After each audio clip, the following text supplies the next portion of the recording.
Yo, yo, yo. What up, peoples? What's up, bro? How you doing, buddy? It's good to see everybody. Happy Flippin' Friday, Yo, one yo. man. You shake weight jam.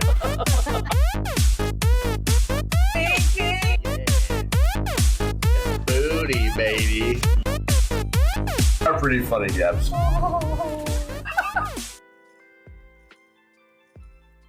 Yo, yo, yo. Happy Friday. Hope everybody's doing well. What we all grind for, baby. It's here. The weekend is upon us. We got, obviously, video gaming news about to pop off for today, October 6th. And then we're going to play, this is day 5 of Song of Horror, I think. Day 5, yeah. We had a really good day with it yesterday. We'll have a good day today. We need to talk a little bit, though. You know, I was planning on doing, kind of the whole Outlast Trials thing for weekend gameplay and stuff, but then I had some other people talking about maybe wanting to do like some Left 4 Dead stuff on the weekends. I don't know. We just need to toss it around and talk about it today and figure out what people want to do for some, like, maybe some horror community gameplay stuff that we could all be interested in doing together, okay? Or some of us at least could be interested in doing together. So we'll talk about it. We'll see what's going on, okay, as we move forward through the day. But yeah, we'll probably get some community horror gameplay stuff popping off this weekend. Since it is Scaretober, you know what I mean? Stick with the vibes, and we'll try to do something community gameplay wise for the weekend. Still, it could still be Outlast Trials. Just depends on what everybody wants to do and wants to see, okay? But on that note, man, I think we'll probably get through Song of Horror today. Hopefully. We had a really long run yesterday with one character in episode 4, but we lost him right at the end of the stream yesterday, so we got one character left, and we'll see if we get it. So let's do this. Let's dive in here. Let's do video gaming news for today, and then we'll move on and start doing our gameplay. Happy Friday. Let's do this.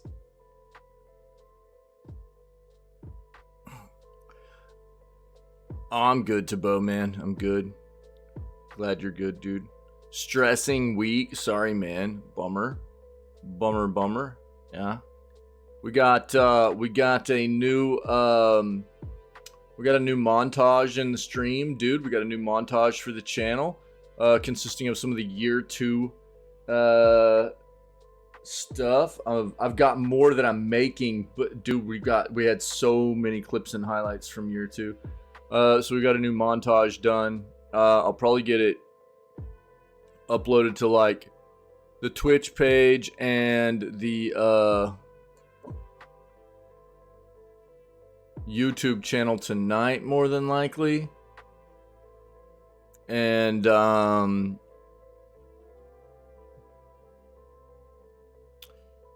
yeah, Gabs has some new little GIFs that she made, which one of those got turned into, or she has some little VODs she made, and one of those got turned into a GIF for us. So we've got a new EA GIF. We've got that's one that I've been wanting to make for a long time. I got that done. We've got a new GIF in the channel, redemption GIF that Gabs made, and we've got an entire, like, the stream montage that starts up, the montage that starts the stream every day, the year 1 highlights and stuff. We've got one of those that's for year 2, but it's like 15 minutes long, so I run that when I take breaks. But I've got more that are coming from year 2. I've still got like 110 videos left to make montages out of. It's insane. There's a ton of content, dude. It's insane.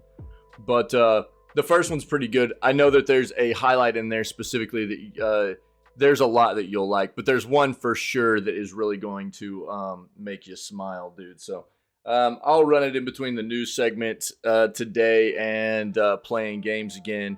And so after we get done with the news, I'll run that montage again, and if you're around, you'll get to see it. Otherwise, it'll be uploaded later today on the Twitch page, and just as the montage itself, so people can see it. Twitch page and the YouTube channel and stuff. Yeah, Telltale Games has allegedly laid off most of its workers.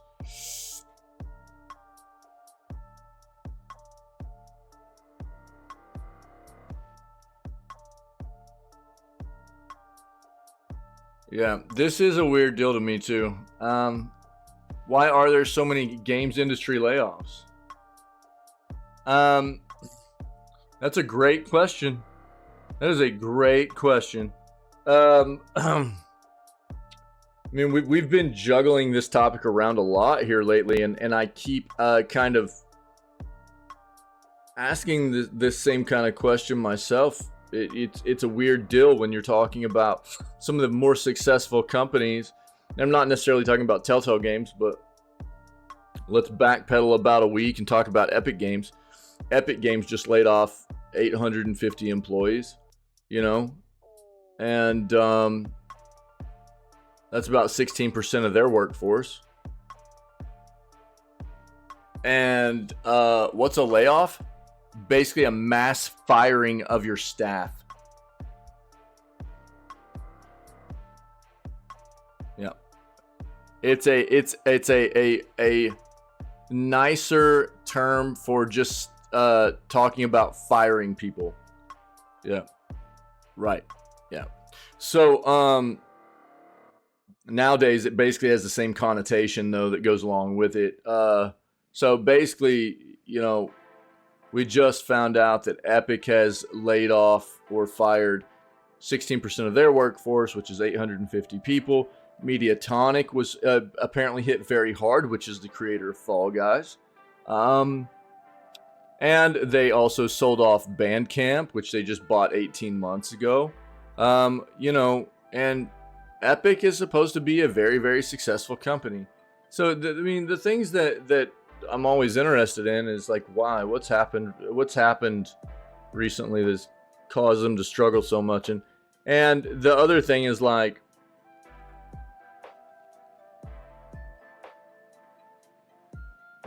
don't get me wrong. I think this is an industry where, you know, it can be very volatile. You can have your, when you're up, but man, when you're down, you know, and business is business. I get that. You've got to find ways to make sure that you're running as efficiently as possible.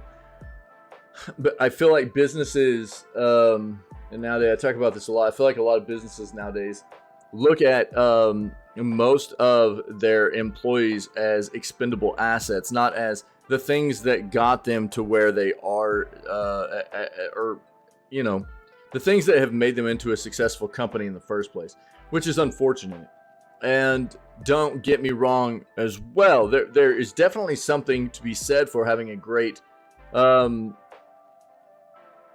process in place for businesses to keep track of performance of employees and ensure that if employees are not meeting those performance standards, they don't stick around, because there's always, especially big companies, there's going to be a chunk of those employees that aren't meeting expectations, you know, and if they're not doing their job, they don't deserve to be there, you know.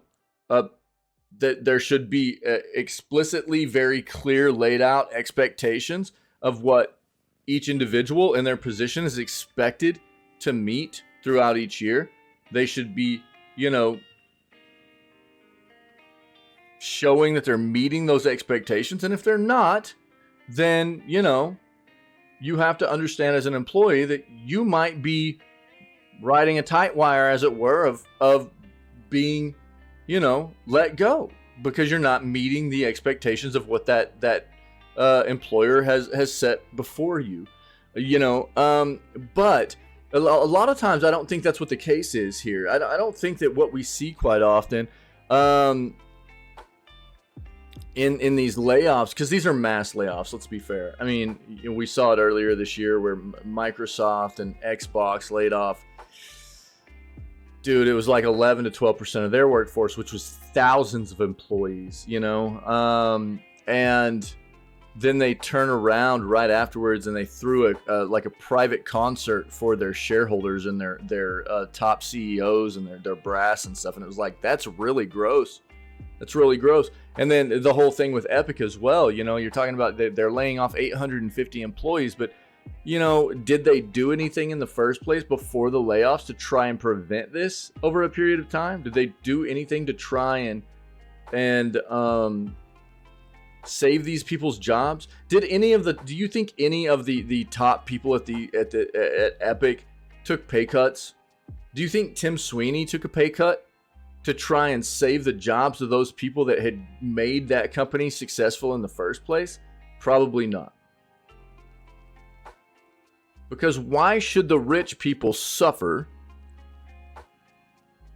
Why should their pockets not be lined with gold when they can just fire a bunch of employees? You know, it's usually the way it goes. And I'm not saying that is exactly what happened, because I don't know for a fact, but I do know that it is quite often what happens. And I think whenever it comes down to what's happening here, and the reason, you know, I'm getting into this specifically right now is why are there so many games industry layoffs, is, you know, what is actually behind this? You know, is it bad budget? Is it just a real fickle industry? Is it the fickle, volatile, you know, things that go on in the industry that makes it so difficult for these companies to stay up? You know, and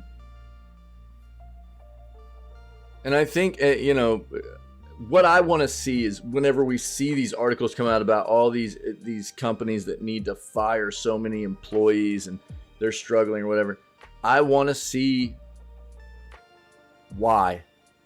Where have you invested poorly? You know, what have you done budget-wise that has gotten you in this position? What have you done to try and take care of your employees that got you here in the first place? You know, or did you just go, oh, we're struggling now, first thing we do, fire employees? You know, if that's the case, you're a crap company, in my opinion.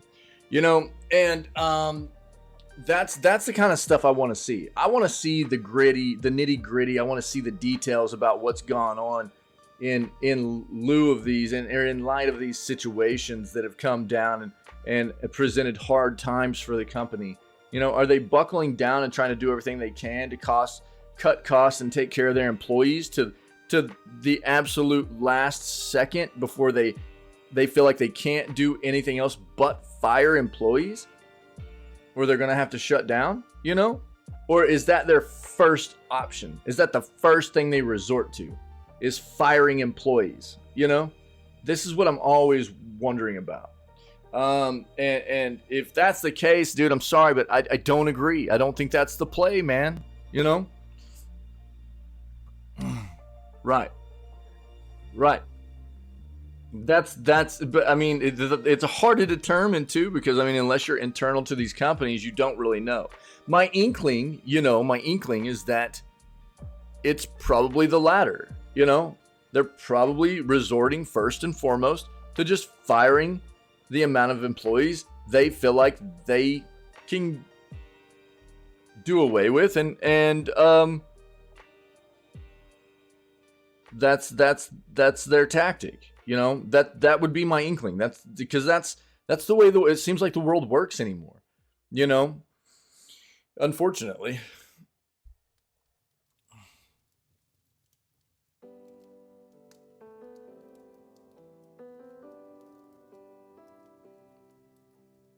Well, I think this is the problem, Davey. Yeah, I mean, it's did they go under again? What up, Vault? What up, Davey? Davey, I think this is the thing, you know? And this is the problem in society nowadays, too.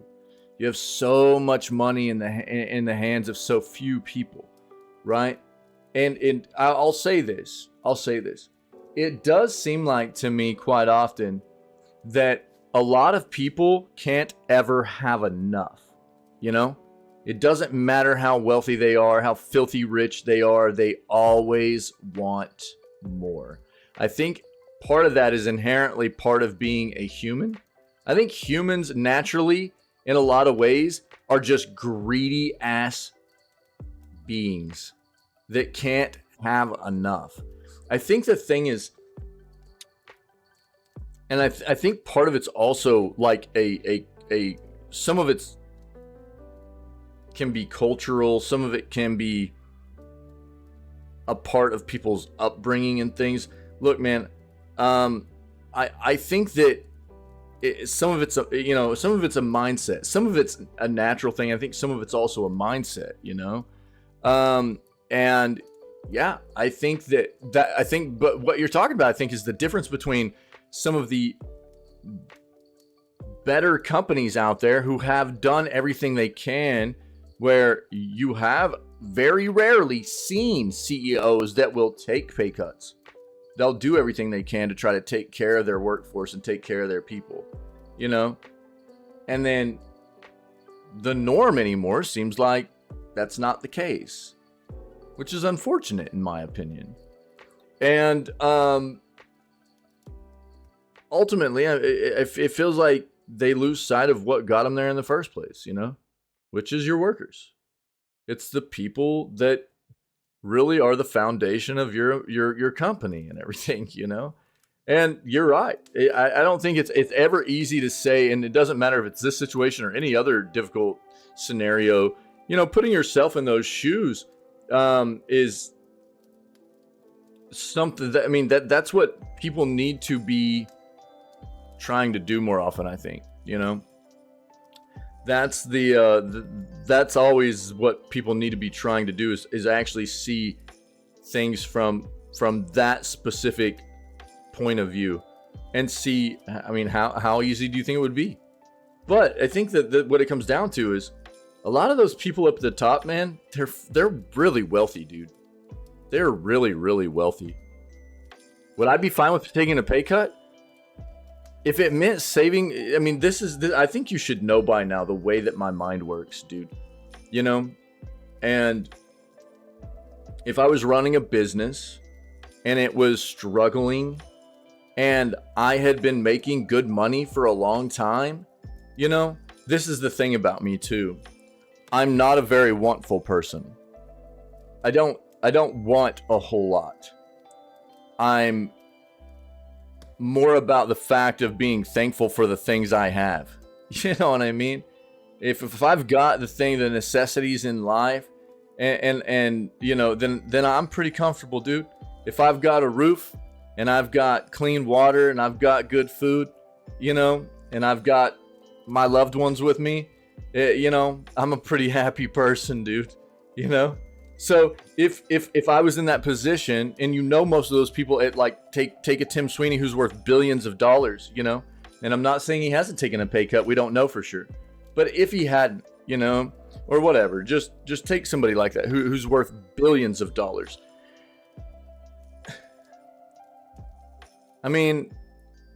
If you're making a lot of money, I'm sure that you've set yourself up to be very, very, very comfortable, where you probably have a lot of expenditures and stuff like that, and you've become accustomed to a certain type of life, right? But it doesn't mean you need that type of life, right? It doesn't mean you need it. So you can absolutely do without it. Is it fair for 850 employees to go without any kind of income, as opposed to somebody like Tim Sweeney doing without a yacht? You know what I mean? I think that's what you're really talking about. That's what you got to think about there. Yeah. And yeah, I think, I know that you weren't insinuating or anything. You were just asking. And so I understand that. And I think that's the thing for me, man, is I think there are a lot of those uppers that get just accustomed to a certain type of kind of luxurious lifestyle, and they're not willing to let go of that. And they're okay with letting other people suffer that already don't live anything close to that kind of lifestyle, you know what I mean? So that they can continue to do what they do. And I think that's a big problem in the world. And I'm not talking about anybody specifically. I don't know that that's what Tim Sweeney's about. You know what I mean? But I do think there are a lot of companies in the world that have done that kind of thing. I think they continue to do that kind of thing. As long as the big wigs at the top are sitting fat, they're living their lux lifestyle, their lux lifestyles, you know what I mean? Then the little guys don't matter, you know? So yeah, I mean, if it was me and this is the mindset that I have, and I've always kind of been this way. If I was running a business, and I think that it should show for the way that this community's run and the way I talk about how much I appreciate you guys and I care about you guys and everything.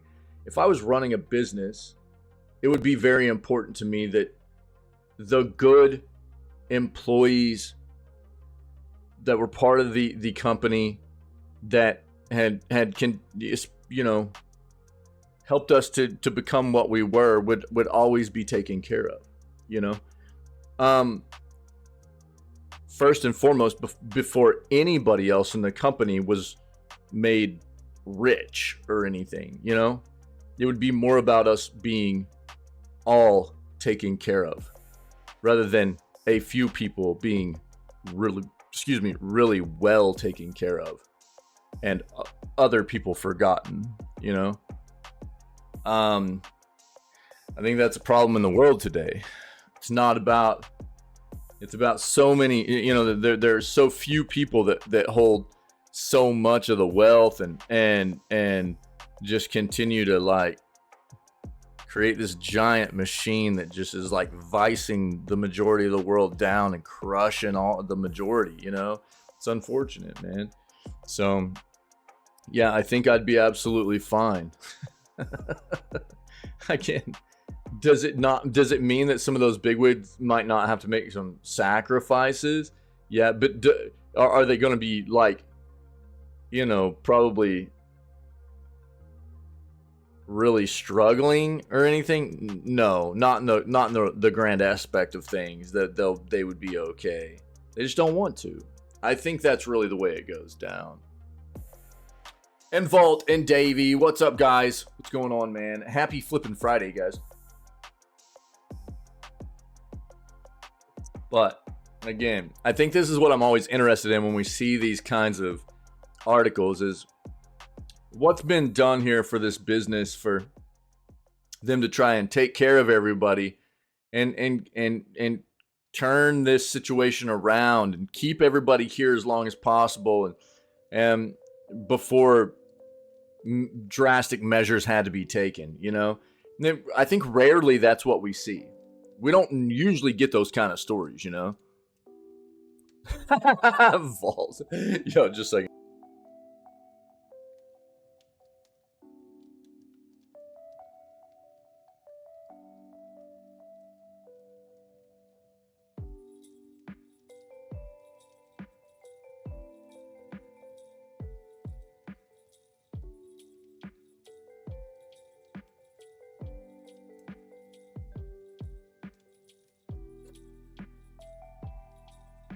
Oh, yeah? Oh, nice, Tabo. Sick.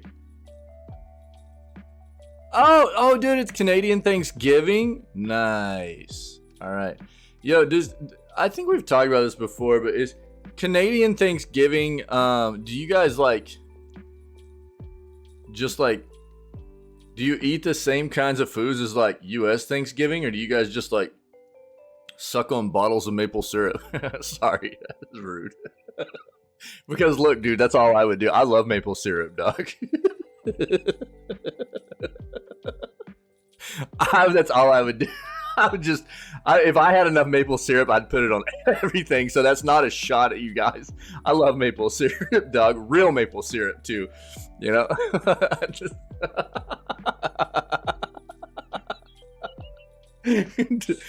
Bro, I would do absolutely fine in Canada. I think, you know. I think I would do okay in Canada. You know, besides the accent, I think that just eat baguettes. Yeah, dude. Yeah, and croissants. Croissants.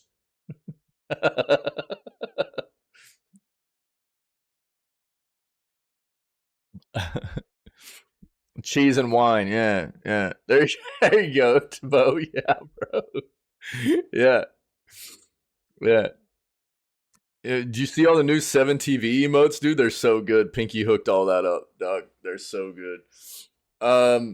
I'm actually seriously curious, dude. Like that's a legit question. I'm not educated in that fashion, you know, as far as like what the traditional Canadian Thanksgiving feast is, you know. I'd assume it's a little bit different, maybe a little bit the same too, though, but I don't really know. So I'm truly like interested in what it would be. Davey's like, I'm out of here, dude. He's laughing about the maple syrup. I love maple syrup. As a matter of fact, look, I've said this before. So I grew up with fake syrup. You know what I mean? I just grew up with fake syrup everywhere. That's what everybody eats where I'm from. You know, it's fake syrup, dude. It's like basically corn syrup, and you know, it's like dyed and flavored and stuff.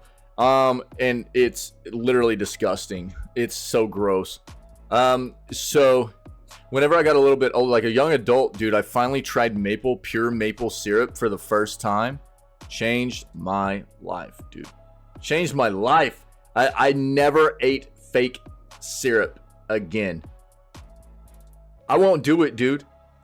There have been so many occasions where I've still like been places and they don't have maple syrup, and there'll be like pancakes or waffles or whatever, you know, and I'll either eat them with just some butter on them or I'll put honey on them.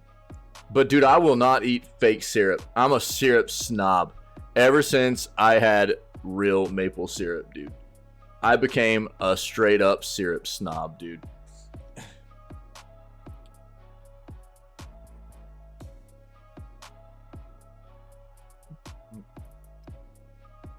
Wait, what? Yeah, Cyberpunk 2077 sequel isn't officially in early development. We knew that was happening. As well as many other Witcher development projects. So Polaris is the big one coming first. Okay, yeah, so same as here with Turkey, yeah.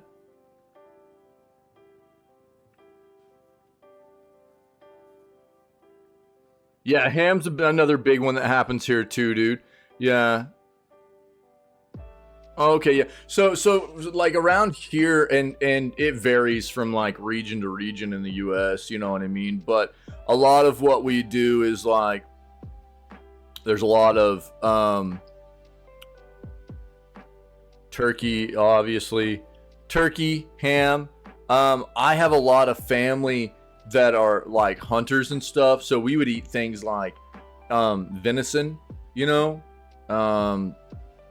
deer meat, yeah, and but there's a lot of cranberry stuff, you know, a lot of stuff made out of cranberries, mashed potatoes, gravy, corn, a lot of corn dishes, things like that, and like that's, but yeah, I mean, you can do anything you want, really, you know what I mean? I'd be surprised if a lot of people are out for pizza on Thanksgiving. Yeah. Well, I mean, making a turkey is kind of a big pain in the butt. That's what a lot of people, there are a lot of restaurants now that have gotten into the business of just, here in the US, you can actually just get on, you can order a turkey to be fried up for you. So you don't have to deal with it. You just go pick it up, dude. You just order a turkey to be fried up for you, dude. An entire turkey. And then you just go pick it up on Thanksgiving. I'm about that life, dude. I'm about not having to deal with the entire cooking of a turkey, dude. I'm about just eating it. That's the American life, though, I think. You know what I mean? Yeah. Oh, tamales? Yeah, dude. Yeah, vote. Yeah. So my neighbors where I used to live, dude, they were Mexican too, man, and they were awesome, bro. We had really good neighbors where we lived previously, and we got along really well. And my neighbor was he had kids too. He was a big hunter, dude. He hunted deer and he hunted hog, and man, he was always making tamales, and he was making like homemade summer sausage and like jerky sticks and stuff. Dude, they were always hunting and they were always killing stuff, dude. And he was always making homemade like stuff like that. And dude, it was crazy because his wife and kids would go to like Costco and stuff like that, and they would just buy a bunch of frozen food. And he was like, dude, I don't have anywhere to put all my meat. I don't have anywhere to put all my tamales and stuff because my freezer's overloaded with flipping Costco food. So he would just give me a ton of food all the time, bro. And I would slay it, dog. I would crush it. You know, I'm like, dude, your food is banging. So if you don't know, boar is a really fatty meat, right? But venison is very, very lean. There's not a whole lot of fat in venison, right? So if you mix them both together, they make a really nice mixture of meat. So if you're making something like a summer sausage, it goes really well together. Or if you're making it like just regular sausages or whatever, because he'd make those too. They go really well together. And so he would just always be running out of room in his freezer, man. And he would just be like, yo, oh, wait, you are you hungry? You know, you need some food or whatever. I'm like, dog, I'm always hungry, you know. And he knew that I loved venison too, so he'd just always be giving me food, bro, always. And dude, I love. There's nothing like fresh homemade tamales, dude. Oh my god, they are so flipping good, dude. I love tamales, bro. As a matter of fact, the first time I had like fresh homemade tamales back home where I'm from, right after high school, dude, I had a job working in a factory with some other guys, and there were some Mexican dudes that worked there with us, and I was like the only white dude in this factory that could eat their spicy food. And so they liked me because of that, dude.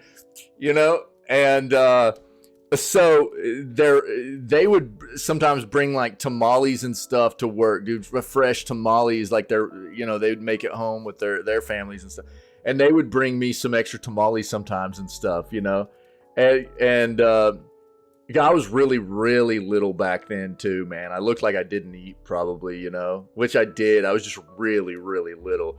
They're always like, man, you need to eat, dude. You need to eat. So they bring me like extra tamales, bro. They were amazing, dude. They were amazing, dude. Because, dude, before that, the only way I'd ever really had tamales were like from a can, bro. And I loved tamales from a can, which is disgusting, dude. You like going back and trying a tamale from a can is terrible. They're terrible, dude. After you've had like real tamales, you know. Yeah. Oh yeah, dude. Yeah, all my family hunts and everything too, man. Yeah. Well, God, I love me some tamales, bro. Jesus, I will smash out some tamales, dog. I've never made them though, dude. I've never made them. I know how they're made, you know, with the corn husks and the maize and you know, all that stuff, but I've never done it. I know it's a process you need to kind of like get good with, I think. I need to probably try it at some point, try to get good at it. But I know it's not necessarily an easy thing unless you're kind of raised around it and stuff. Not too complicated, just time consuming. Yeah, okay. Yeah. All right, let's get back in here, man. I'm making myself hungry too, Tabo. Yeah. You've not had a traditional Thanksgiving in years, Davey, for real? Are you gonna have one this year, dude?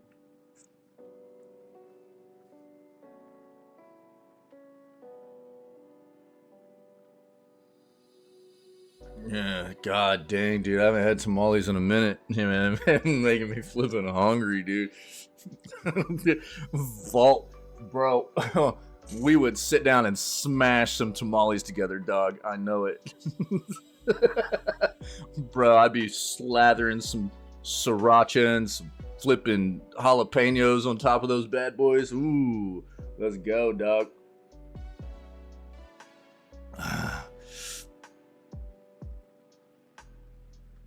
Always a whole lot of lopsided tamale.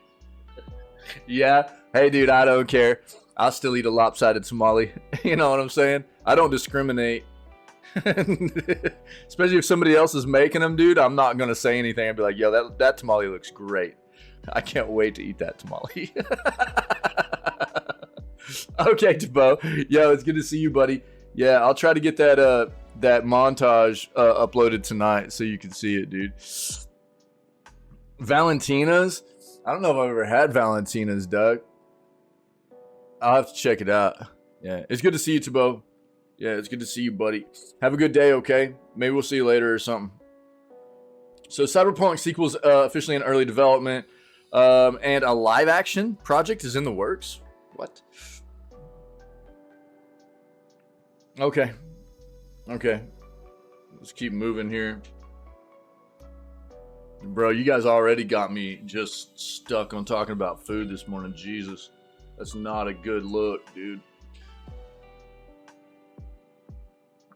I've got food on the mind already. Oh, iRacing acquires NASCAR gaming rights. New title to come. This is going to be something that some of our community members are interested in. Oh, this is the data breach stuff. Yo, Vault, thanks for this, buddy. We'll talk about this today, too. Yeah, we got this up. Vault found this yesterday. There's more information that's come out about the Sony breach, Sony data breach, so we'll talk about that as well. iRacing has acquired NASCAR gaming rights. New title to come out in 2025.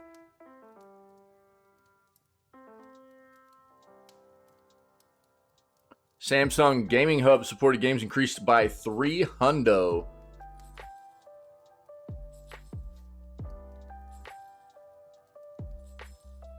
Looks like we've got some expansions hitting for Dead Island 2.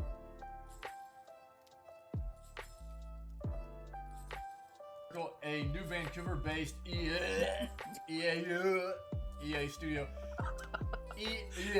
God dang. EA, sorry guys, it's so hard to say that without wanting to throw up. Yo, right here too, that was perfect timing, dog. EA article right here. Perfect timing, dog. Yo, what's up, Syke? What's going on, buddy?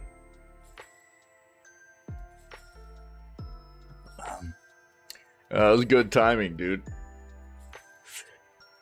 Oh, what's up, dude? You like that? Yeah, dude. Yeah, absolutely. I'd been needing to get that one done for a while, man. And I had forgotten that, dude, in the weeks previous where I had started going through and grabbing all the year 2 highlights, I had found that EA... there's an entire clip where... So that's actually, if you notice in the middle of that GIF... It's split, and there's like this long clip of me talking about EA and like gagging through it and stuff, dude. Oh no, Psych. Oh no, bro. Dang it, dude. I'm sorry, brother. That sucks. That facepalm that is felt right now, dude. I feel that. Yeah, that sucks, dude. So I found that on this past Wednesday, and I was like, oh, yes, baby, there it is. So I got to clip that thing out. I was pretty excited about that. As often as we come across these disgusting EA topics, you know, it's going to be nice to have people be able to use that. Bro, how are you going to get into your apartment, dude?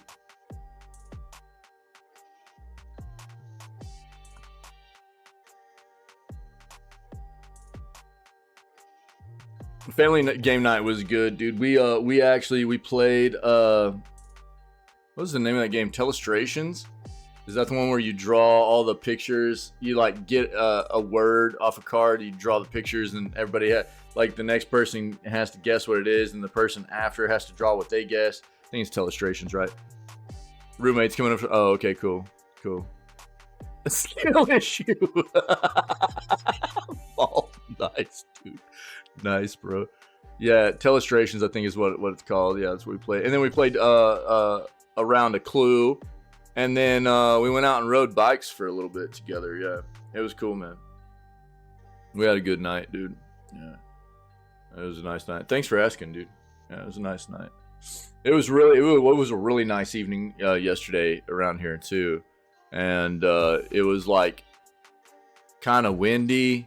And it was only probably about 75 degrees Fahrenheit. So, and real mild and windy, and it was just real nice being out there riding around. There was another little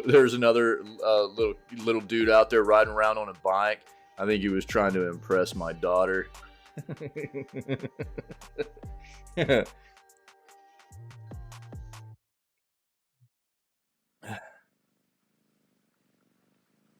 So I stuffed him in a trash can. No, I'm kidding. I didn't.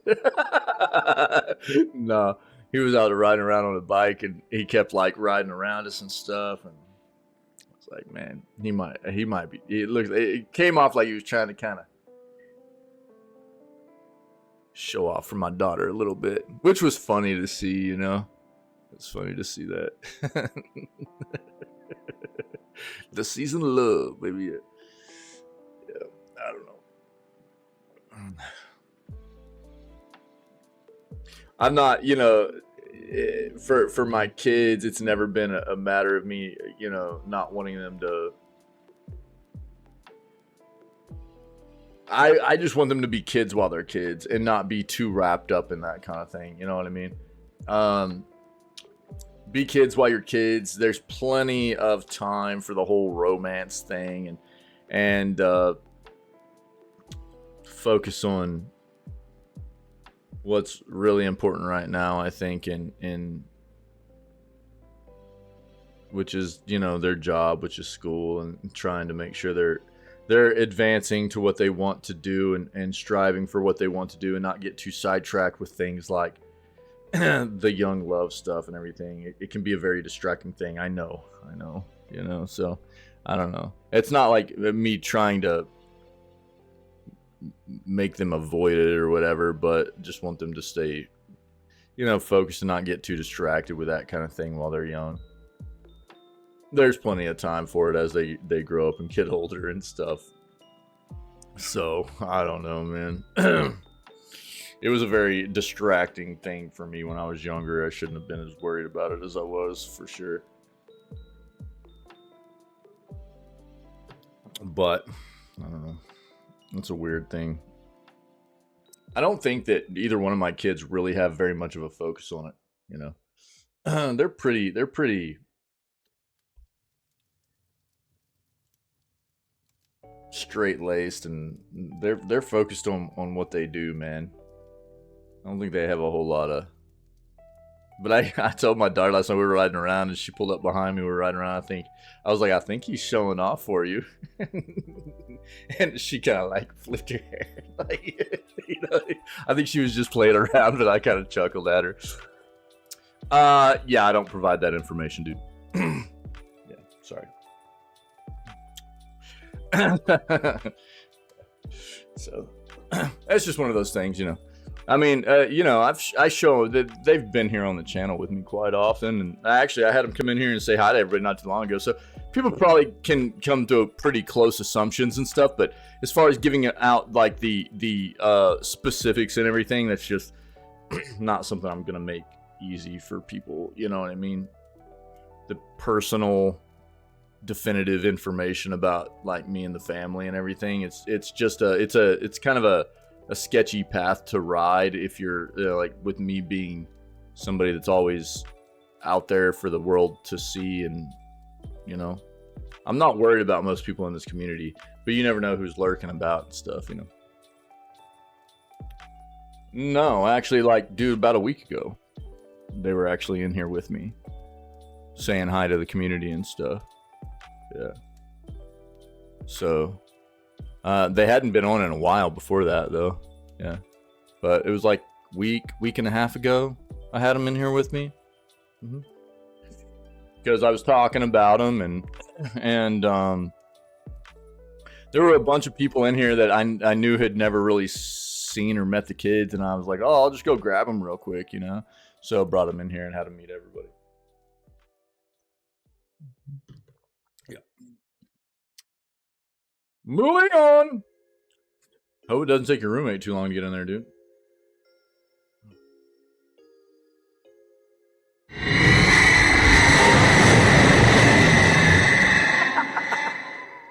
Vault Chaplain 707 cheered X100, donating to the Emergency Hitman Fund just in case Oa has to get a kid whacked.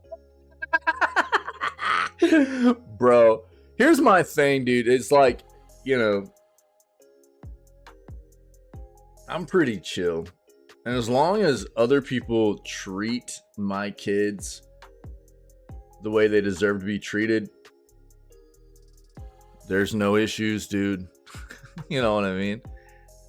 But if they don't treat my kids the way they deserve to be treated, because my kids are being raised to treat other people the right way as well, right?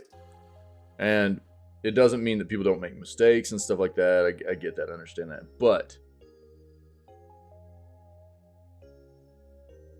I'll literally do anything for my children.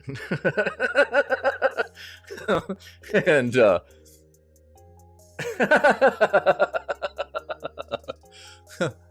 how do you know I don't already have one, bro?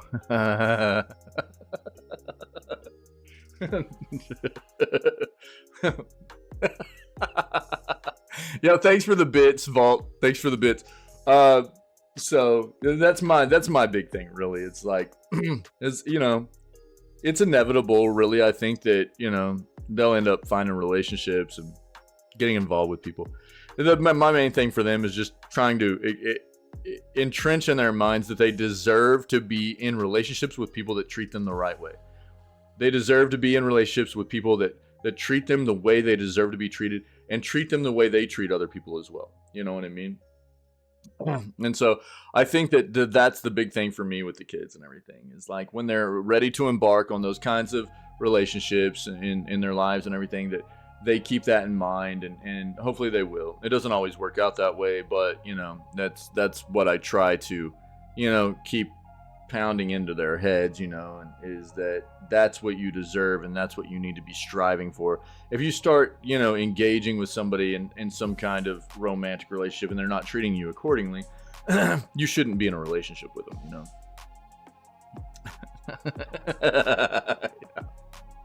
Yeah.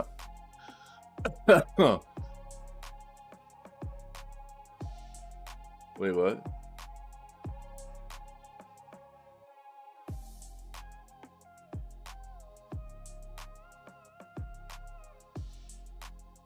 Dungeons and Dragons inspired whiskey? Give me a break, dude. What? Konami Gaming announces sales leadership promotions? Oh, this is going to be for Gamba stuff, dude.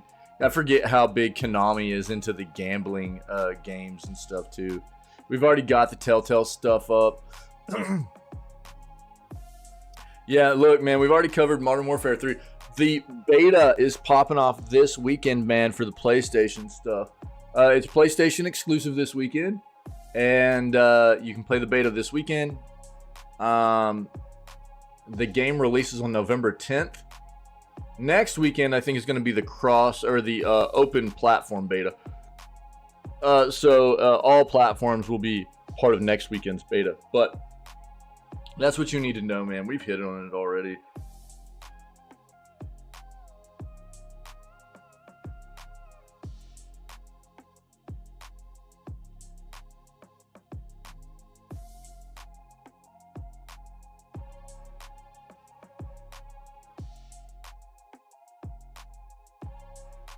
Uh-oh. What? I like Artings, dude. This is a really good website.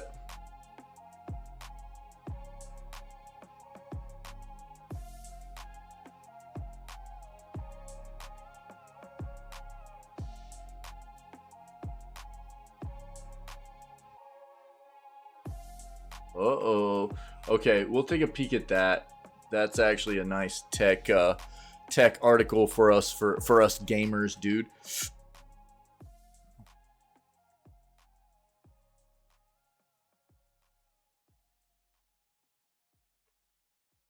What is this? Oh, okay, cool.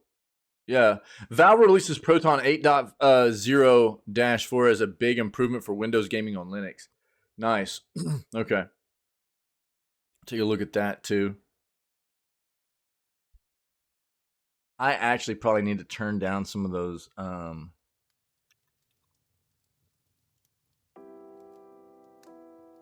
those sound alerts a little bit.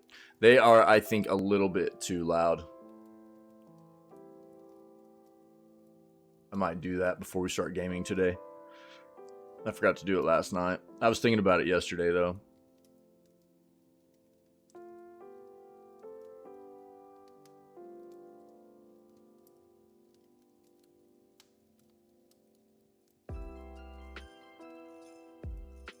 So many peripherals nowadays, dude.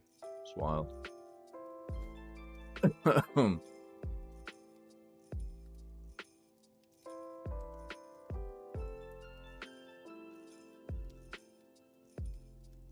Wait, what?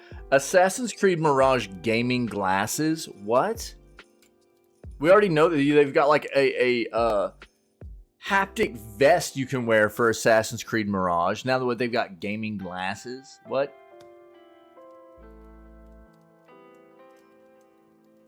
Alright, we'll see what this is, dude.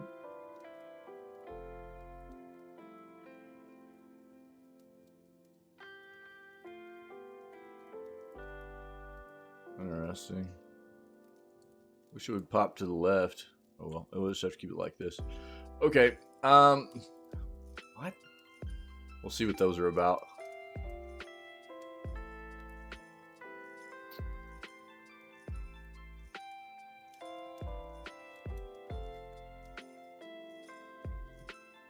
Now I've got the Klondike Bar song stuck in my head, dude. Thanks. What would you do for a Klondike bar? Jesus. Yo, NHL season is upon us. I'm so stoked, dude. How do you think the Habs are going to do this year, Psych? Think it's going to be a step up this year or what?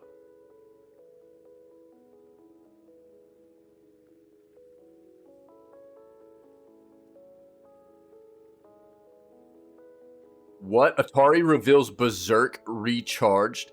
The first Berserk games? What? Alright, dude. Let's look at our other search real quick. Dude, I'm so hungry now. I just want, like, a plate full of tamales.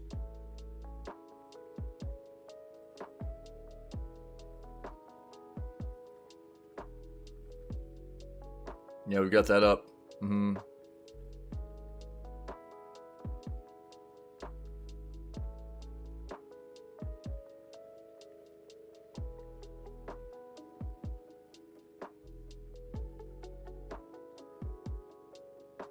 Wait, what? Oh, Epic's gonna start charging non-game developers for Unreal Engine use. What?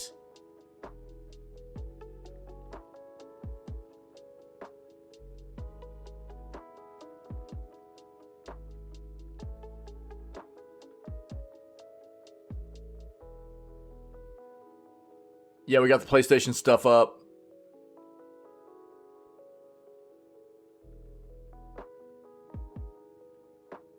Yeah, I figured this would be a thing too. So, CD Projekt confirms plans to release a complete edition of Cyberpunk. Let's put this with the other CDPR stuff, Cyberpunk stuff. So, probably like there. Which one was this?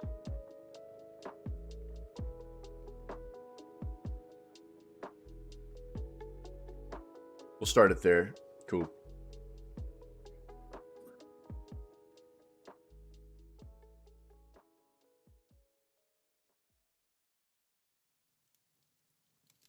So, let me give you a little bit of perspective here about what this article. I'm not going to pull this up, but look, how many sales does it say Phantom Liberty has now? Phantom Liberty has 3 million in its first week of sales. Good. Phantom Liberty is supposed to be very, very good. Cyberpunk itself has cleared 25 million in sales. Do you know how many sales retail this game had on release and pre-order together? 13 million. 13 million sales for this game for a title that was a hot piece of garbage. So they are about to double. So the first half of these sales virtually were people getting duped. That's what I want people to remember. So don't forget that the first 13 million of retail sales for Cyberpunk were them selling a game they knew was not ready to be released. And they did it on purpose. And they duped the entire gaming world by promoting the crap out of that game. And they have admitted to their mistakes. And I will commend them for copping up to and not just the mistakes on Cyberpunk, but even I've got an article up on our YouTube page where they have admitted to trying to get away with even more on Cyberpunk than they did the same kinds of mistakes with Witcher 3. And I respect that. Being a bit introspective to their own mistakes is the first step in trying to be better. So I hope that moving forward they are better. But you want to talk about, you know, looking at an article and going, wow, that's a lot of sales. Yeah, it is. It's a lot of sales. And the first half of those sales were them duping people with a broken ass product. So don't forget that.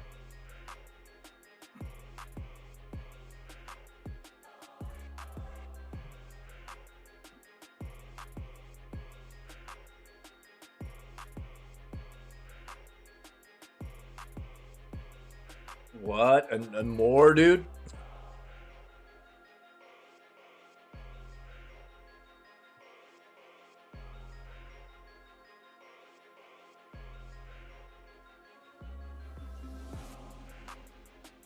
Yo, perfect.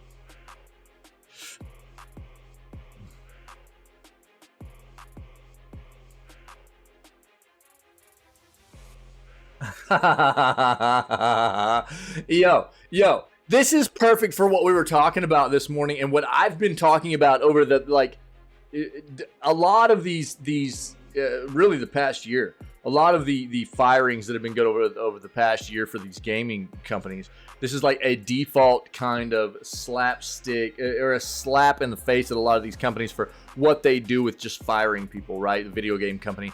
Every video game company's layoffs announcement. Here at Game Company, we love our developers. That's why it was so hard to fire them.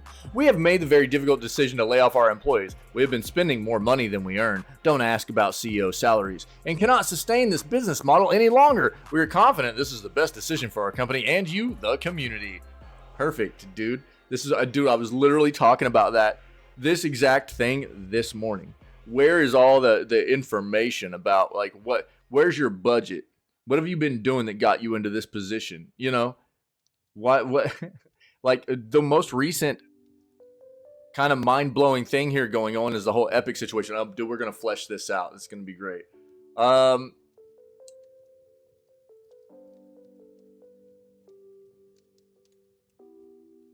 put it with the Telltale game stuff here. These will be the last ones we talk about. Dude, I've talked so much about this crap here lately.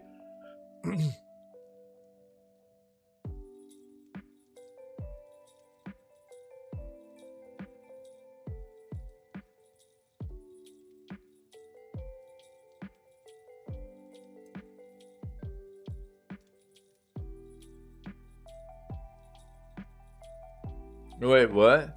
Rockstar upgrades Red Dead for one system? What?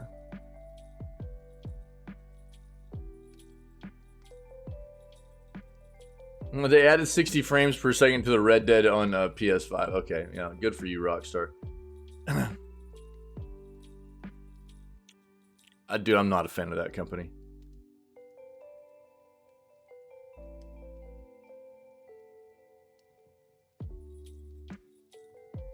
This is going to be a very subjective kind of opinion here. Is Zelda the best video game franchise ever?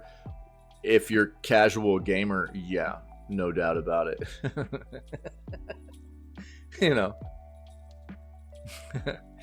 But everybody has their preferences, and it's been a very good one, no doubt about it. No doubt. I mean, some of my early years of playing, you know, game series was, it's a very tough question. It is, yeah. There was a lot of Zelda in my early years and everything. There are a lot of great ones out there. There are a lot of great ones.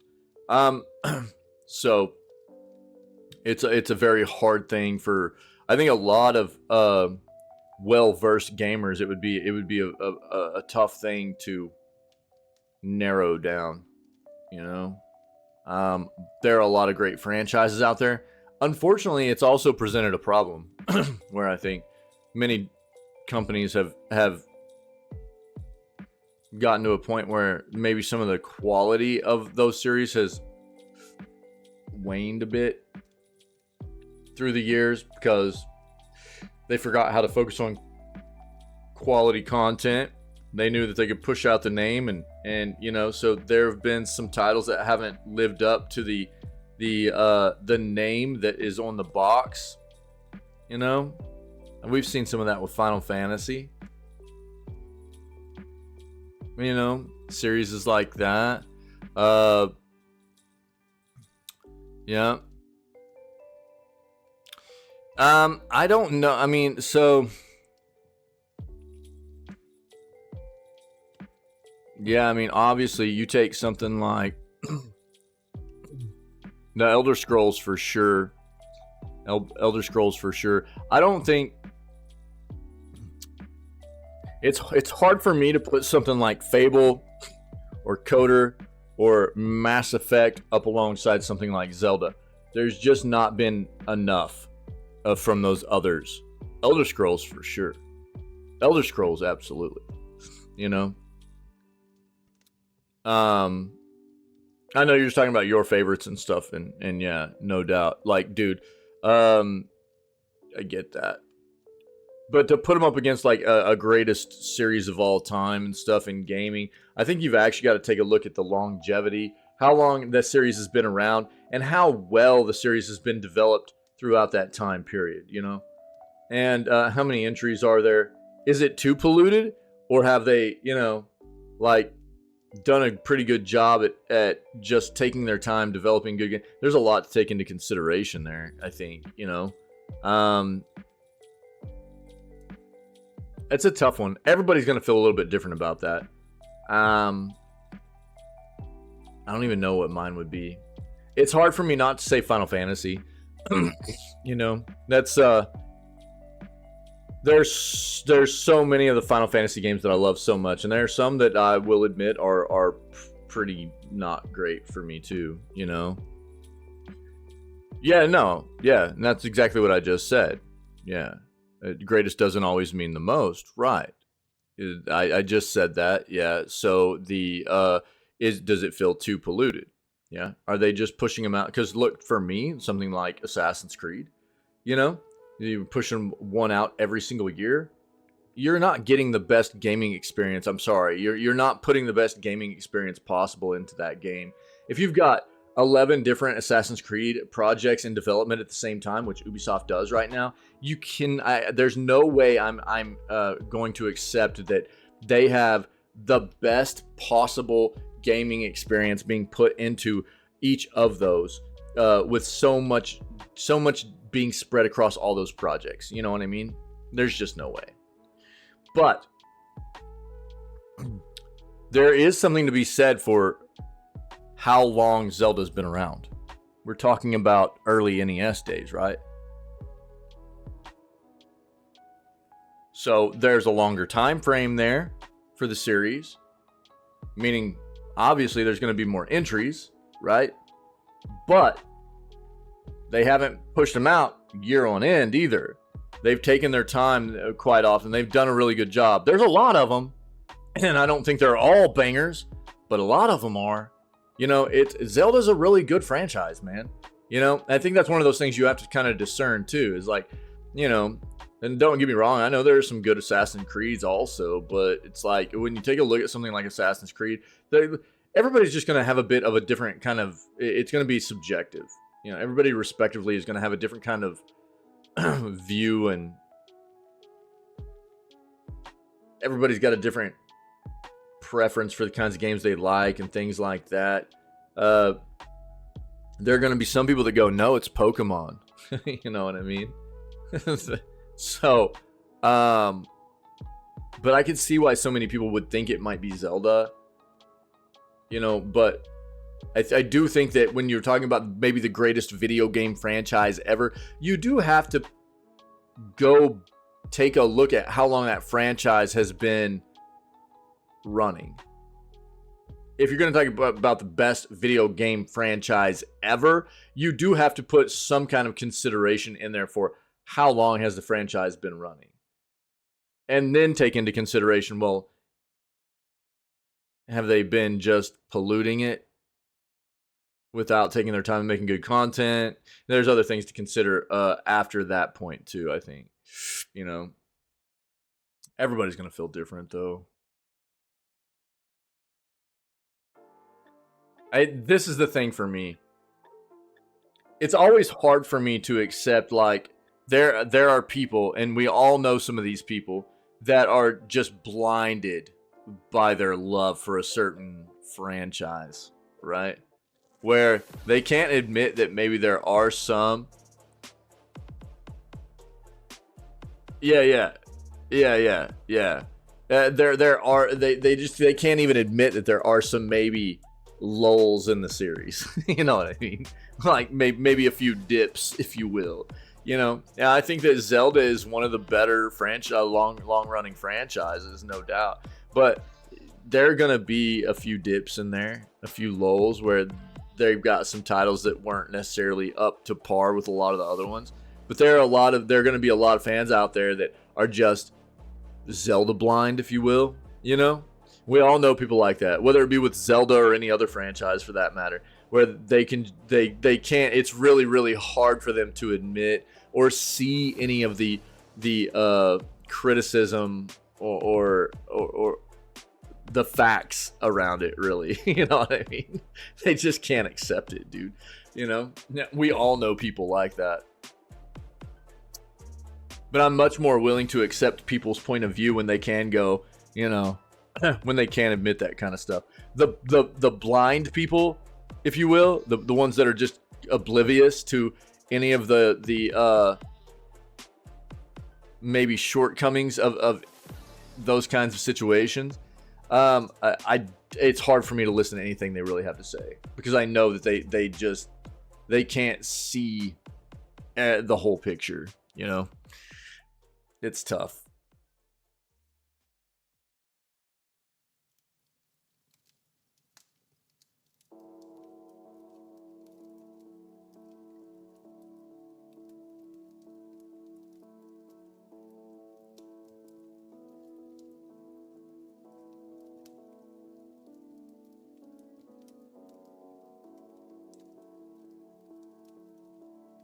Yo, Payday 3 is a hot piece of garbage, I think, dude.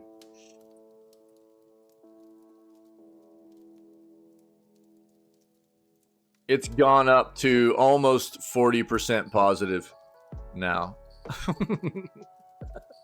It was at about 33. It's gone up a little bit, I think. But, man, that's a sad thing to see. I'm not even gonna, I mean...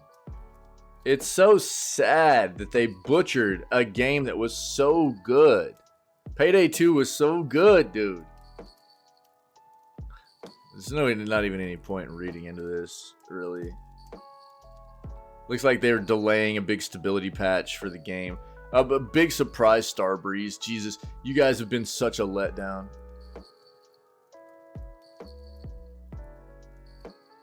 What is this? Oh, okay.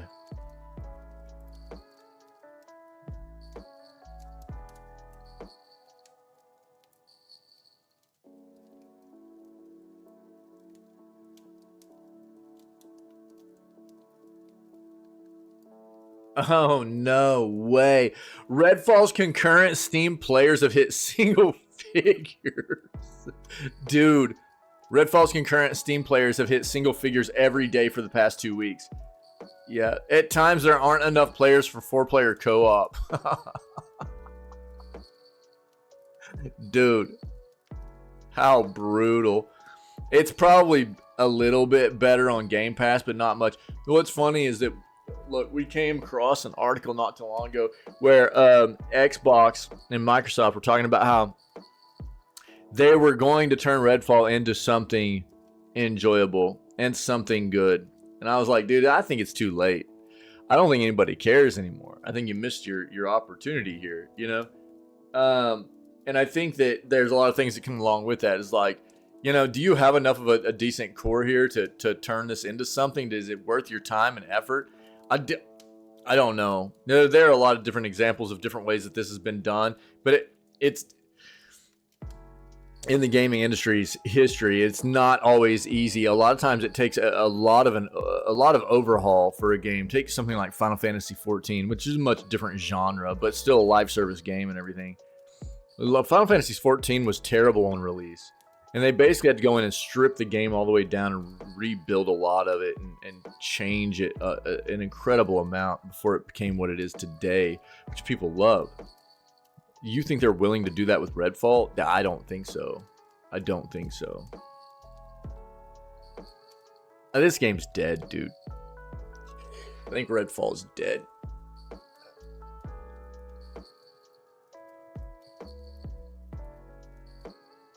Twitch's CEO says it's cracking down on fake views. Good. Get wrecked.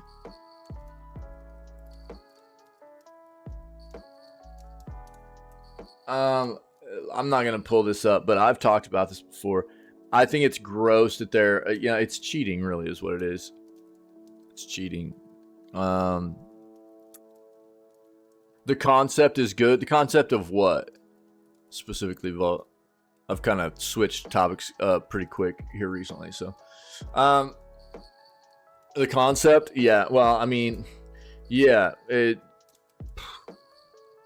but there, how many times have we seen like the notion or concept behind a game seem promising and the follow through behind with the developer just be absolute balls, you know? Yeah. So, I mean, I agree, dude. I don't think it was necessarily dude, I love vampire stuff, you know, but the game looks terrible, to be honest. I mean, there was nothing I saw ever leading up to the release of that game that I was like, oh, this looks like it could be cool. And to be fair, Arcane is a company that has developed a lot of really, you know, respectable titles. And then this came and it was like, what are they doing, dude? This looks not good. And what was really, really bad about it was that every single time they were promoting Redfall, that you would see like trailers, right? And there would be like people promoting the game and going, look how good it looks. Look how good it looks. And the entire time I go, this doesn't look very good. What are you talking about? It was like they were trying to make people think what they wanted people to think because it wasn't what they were saying it was, right? It's that whole like play on like psychology of trying to tell people what something is because it actually is not that. You know, we talk about that a lot. It happens a lot in the gaming industry. If you have to tell people what something is instead of just letting them come to their own conclusion, it's probably not what you're telling them it is, you know? Yeah, so, I mean, I don't know. We'll see what happens. You know, we'll see what happens with Arcane. I know that there were a lot of people that... There's an amount of people that really dig Arcane, and they were expecting Redfall to be decent, and I just didn't see it, dude. I didn't see anything about this game that I was like, oh, this looks like it could be cool. And I love loot and shooters. I love vampires, and there was nothing really I saw through the entire development process or what they were showcasing that I was like, yeah, this is going to be something I want to try. I was literally like, I think that everybody should just wait and see. And I was on the money on this one, for sure. I'm not always right. more often than not, though, I'm pretty good at like picking these things out. You know what I mean? This definitely was one I was on the mark for. So yeah, we'll see how they bounce back. They need to bounce back, because right now they're kind of like the odd child out under Bethesda and Xbox, you know. So obviously Xbox owns ZeniMax owns Bethesda owns Arcane, right? Who else does Bethesda own? Tango. What did Tango release earlier this year? Hi-Fi Rush, which was a banger and everybody loved it. And then and it wasn't promoted at all. It wasn't promoted at all. And then they trying to hype the crap out of Redfall, you know, which is another game under Bethesda, published by Bethesda, and it's trash, you know. And so Arcane's not sitting in a good spot right now, I don't think, underneath these you know, parent companies, as opposed to somebody, you know, some of these, like something like Tango is. Oh yeah, no, I get what you're saying. Yeah, don't count them out. Yeah, no, absolutely, I agree. Yeah. Like I said, I mean, that's why I started it off with, you know, Arcane has done good stuff in the past. I don't think that they're just like a trash company or anything, but they missed the mark here. I think that's easy to see, and it doesn't mean they can't bounce back either. But you know, the thing for me is always, obviously the most recent thing you've seen come out of a developer is what you go off of, right? If a developer is giving you a history of showing you they do good stuff, then that's what you kind of expect them to do, right? But if they've given you a history of showing you that maybe they're trending downwards, that's what I kind of expect them to keep doing until they show me they can pull back out of that. So hopefully they'll do better moving forward. But I follow the most recent trend of what a developer's shown me they do. And so with Arcane right now, I'm not real hopeful, because this is the most recent thing they've shown me that they've got to give. It's not very good. Doesn't mean they can't do better, but it's not a great look. You know what I mean? So that's kind of that sentiment that I try to get across to people all the time when we do these news segments, is like, I think if a developer has shown you what they do well, they've shown you they do stuff well. They give you quality games. They give you content-wise quality games and performance-wise quality games. Then, you know, and you're hyped about something else they're coming out with, then cool, pre-order. You know what I mean? Pre-order, whatever, buy on release if that's your jam. You know, do that. If they've shown you historically that they, you know, recently that they do a good job. But like something like this with Arcane, now they've shown us that maybe they're not necessarily the same studio that maybe they were previously. So maybe the next title they come out with, don't pre-order, don't buy on release. Wait and see what the new title's like, because the most recent, you know, example they've given us of their, you know, products is not very good. So there's reason to be a little bit hesitant about what they do next, a little bit weary about what they do next, and just throwing money at them right away doesn't make a whole lot of sense, right? I think that's what you know, the thing I'm trying to educate people on is follow what these developers do, and if they've been doing good stuff, cool, support it. If they haven't been doing good stuff, maybe don't support it. Be a little bit hesitant. You know, wait until at least the game comes out, and if it seems like it's pretty decent, pretty good, then dive into it, you know? This thing right here, I know this isn't necessarily gaming news, but this is the platform we're on. This is, you know, a big deal to us, and I've said for a long time now, you know, obviously there are a lot of content creators that buy into like bot viewers and stuff like that. And to me, that's the same thing as like, it's cheating, dude. It's cheating. In this realm of, you know, it's a highly saturated segment of content creating where so many people are just trying to make it and do what they love to do and share that with the world and everything. You got these people that want to spam these view counts and stuff. It's real gross to me. I'm not about the whole like cheating dynamic. It's the same thing for me as like playing a video game and using hacks or cheats or whatever. It's gross, dude. Why? You know what I mean? Just be legit with what you're doing.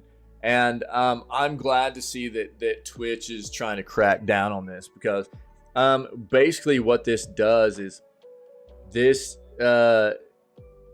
fake viewer count gets these channels up to a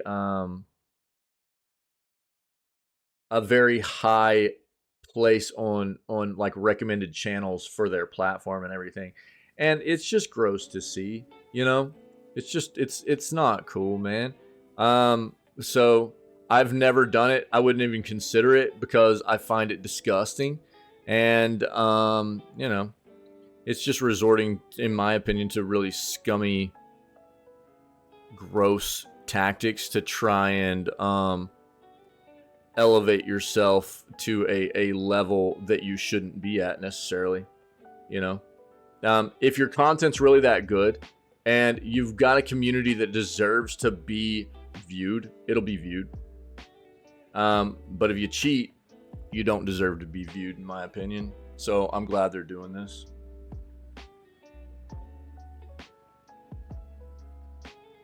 Sony Pictures has a new PS4 and PS5 app with free movies. Interesting. Dude, there's a lot of flipping news today.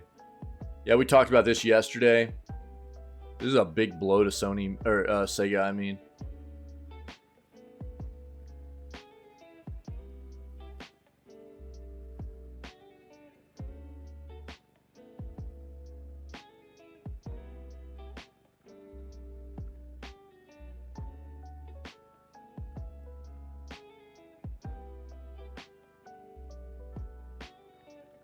What? Dredge is getting an expansion? No. Sick, dude. This game is so good. All right. We'll stick with this, dude. We got enough art. I need some flipping coffee, dude. I already drank all my coffee. I haven't even started reading news yet. Yo, 1 minute. I'm going to fill this cup up. It'll just take a minute.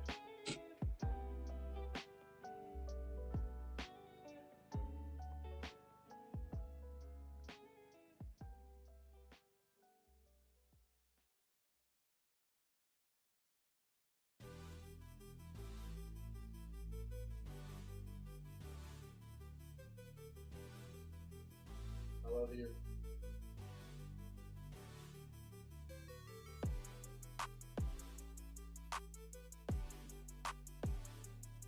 All right, we good. I'm sorry. I needed that though. Yes. That's that's right, Vault. That's right, dude. Okay, let's kill this music. Kill the music. There we go. And let's get into these articles, dude. Sorry. So Sony Pictures has a new PS4 and PS5 app. There we go. With free movies and on PS Plus Premium and Deluxe. Sony Pictures Core will also include early access movies like Gran Turismo. Interesting. A new Sony Pictures app has been added to PS4 and PS5, offering free movies to PS Plus Premium and Deluxe subscribers. The app, titled Sony Pictures Core, will let users buy or rent up to 2,000 new and classic Sony Pictures movies, with example titles including Spider-Man Across the Spider-Verse, Spider-Man No Way Home, Uncharted, The Equalizer, No Hard Feelings, Bullet Train, and Ghostbusters Afterlife. However, Sony also says PlayStation Plus members on the premium or deluxe tiers will also get access to a curated catalog of up to 100 movies to stream on demand. Okay. These movies will contain no ads, and the lineup will be updated periodically. Movies available during the initial lineup include Looper, Kingsglaive Final Fantasy 15, Elysium, and Resident Evil Damnation. The app will also have an exclusivity period where some Sony Picture movies will be available to purchase first. The first of these in some markets such as the UK, France, Germany, and Japan will be the Gran Turismo movie, which currently isn't available to purchase or rent in those regions. Gran Turismo is already available for purchase on rental in various streaming sites in the US, Canada, Australia, and New Zealand, and so has been added to Sony Pictures Core today as part of the app's release.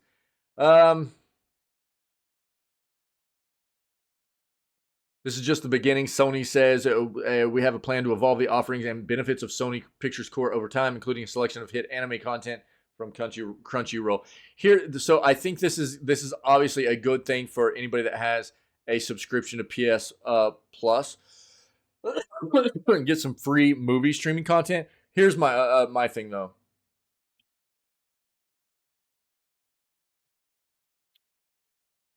Whatever. It's just another platform where you can buy movies, right? Own digital copies of movies. That's fine. As long as it's set up for users and customers to be able to connect these movies to other accounts. Because most people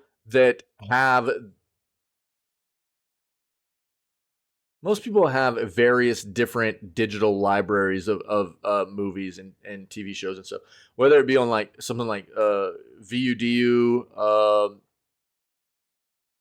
something, it could be on Amazon, it could be Google. I mean, there's all kinds of different places, dude, where you can have digital copies, and a lot of them do a really good job of allowing you to connect your accounts together so you can view all that content in one place, right? So as long as Sony does that, fine, whatever. And for the subscribers of PS Plus, this is great. You get some free content to watch, cool. But it definitely needs to have that aspect to it, I think. This is big news, dude. I like this. Dredge. The Pale Reach. Dredge announces a debut expansion, The Pale Reach, thawing 16th of November on all platforms. Explore a frozen frontier and uncover its sinister secrets in the first expansion to Black Salt Games' award-winning cosmic horror fishing adventure. Thursday. Okay, so this came out yesterday. Black Salt Games and Team 17 Digital have announced today The Pale Reach, the first expansion of the multi-award-winning indie fishing adventure Dredge, arriving 16 November on Steam, GOG, Switch, PS4, PS5, and Xbox Series X and S, and Xbox One consoles for $5.99 US, €5.99, and £5.99. Following 3 free updates earlier this year, Dredge, The Pale Reach will be the game's first paid content expansion and introduce players to a brand new biome, which will require additional equipment capable of tackling its treacherous and icy expanse. They will need to trawl freezing depths and traverse crystalline canyons to follow in the footsteps of a doomed expedition lost to time while hunting for 11 new fish and crab species and their aberrated counterparts. Check it. Peggy Sick, 12. Dude. Yo, why is this jacked? Hold on.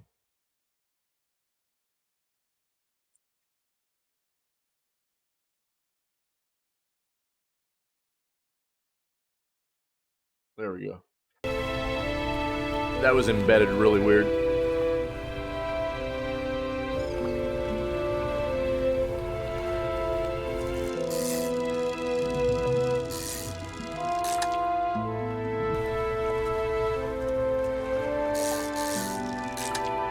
This was a dope game, by the way. Dredge. I loved Dredge, dude. Very, very cool game.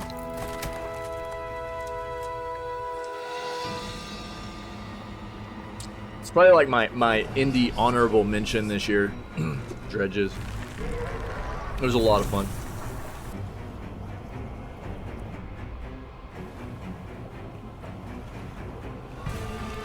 I don't think that I'll be like taking time to dive back in just for one new biome, but it's a very, very good game. I highly recommend. It was a lot of fun, dude.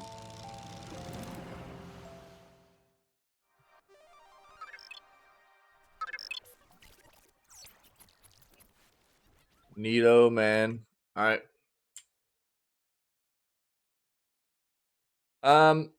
Yeah, developed by Black Salt Games, published by Team 17. It is available to purchase now on Steam, GOG, and the Nintendo eShop at the PlayStation Store and the Microsoft Store. Cool. Very neat, very neat. Here we go. Interesting.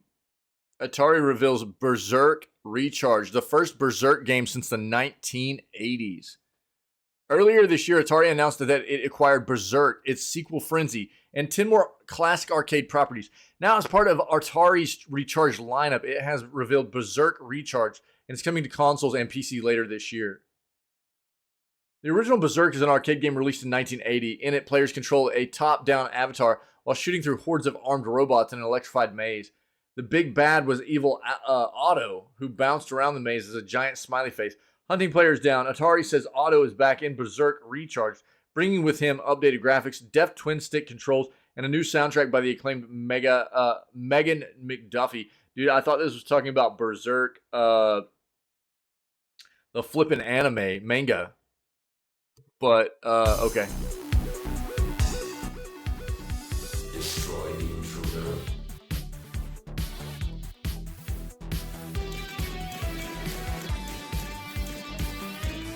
I got baited, dude.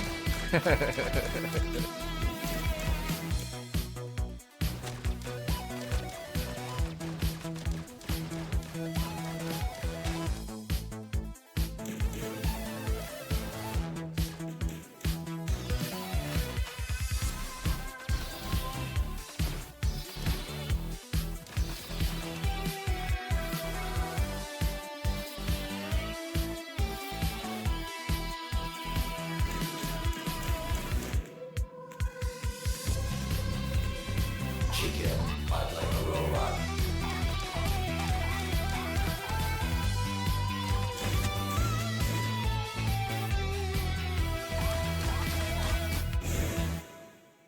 Game over. Okay.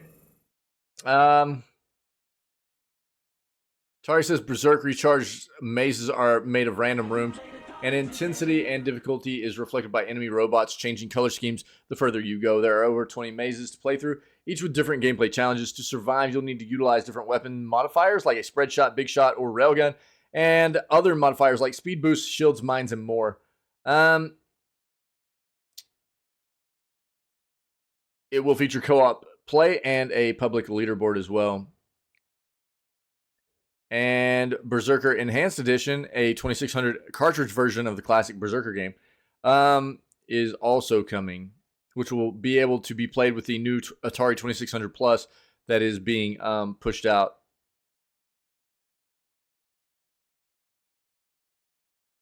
Later this month. Cool. Okay.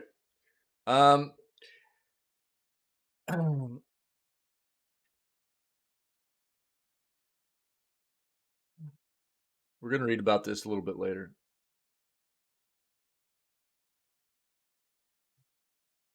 So, Gunner announces Assassin's Creed Mirage gaming glasses. It isn't discussed that often, but one of the challenges Basim had to face during his adventures in Baghdad was the scorching desert sun.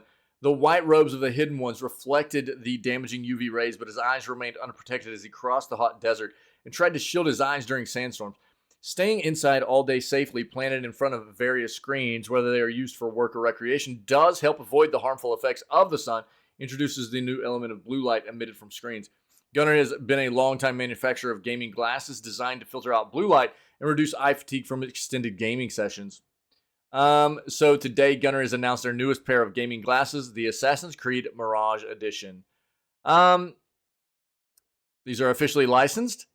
They have an MSRP of $85 and feature precision-engineered polymer frame material, sturdy multi-barrel hinges, and Gunnar's patented lens technology. G-Shield lens coating that is anti-reflective, smudge-resistant, and oleophobic, and they are designed to block UV and blue light rays. They are branded with the Assassin's Creed logo, come with a case, microfiber pouch, and microfiber cleaning cloth, which have all been branded with the Assassin's Creed Mirage logo.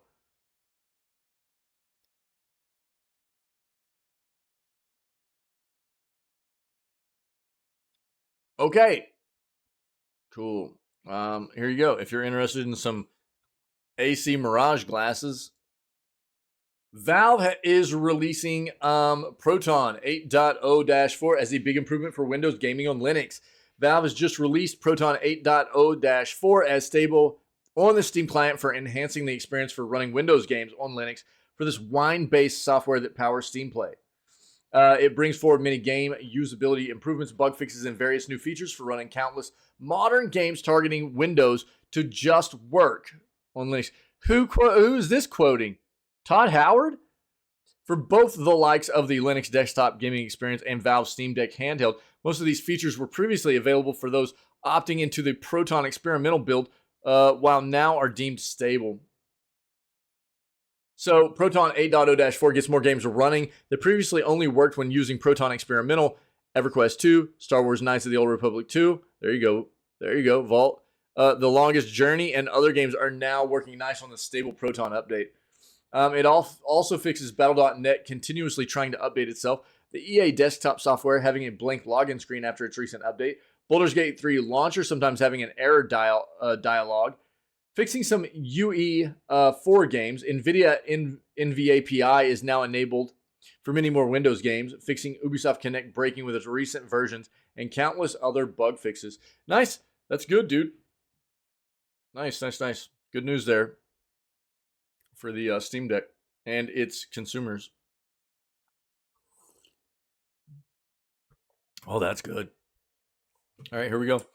Samsung Gaming Hub supported games increased by 300% since last year.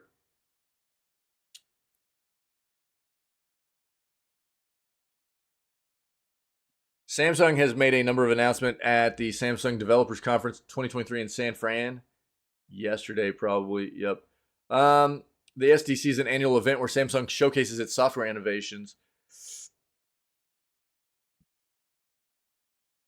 The company has been working to improve its game streaming platform called Game Hub.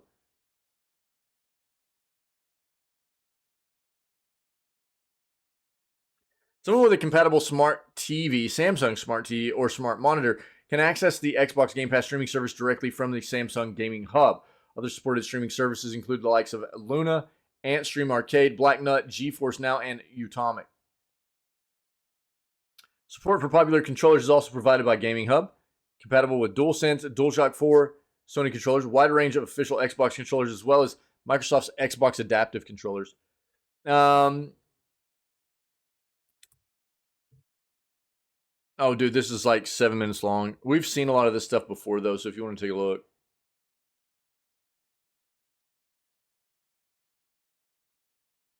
Okay.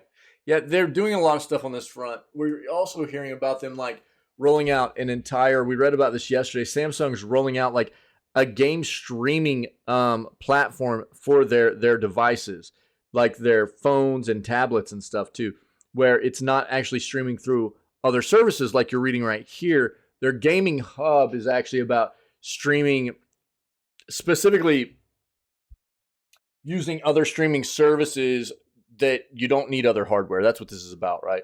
So you can use their TVs or their monitors or whatever, specific ones where it's got the gaming hub. If you've got Game Pass or whatever, then you can just connect a peripheral device to them wirelessly or wired, whatever, and you load up your streaming service and play games. But they're also pushing out a Samsung streaming service for devices where you'll be able to just stream games straight through Samsung as well. They've got a lot of different stuff going on, Samsung does, with trying to get into the gaming side of things. So we'll just keep paying attention and see how this continues to evolve for them. Dead Island 2 Neighborhood Watch game mode details. Looking very dapper. Bro, give me this station wagon. You know? There's nothing quite as dope vehicle-wise as a flippin' station wagon, alright? I'll stand by that, especially if it's got the backwards facing seat in the back. All right.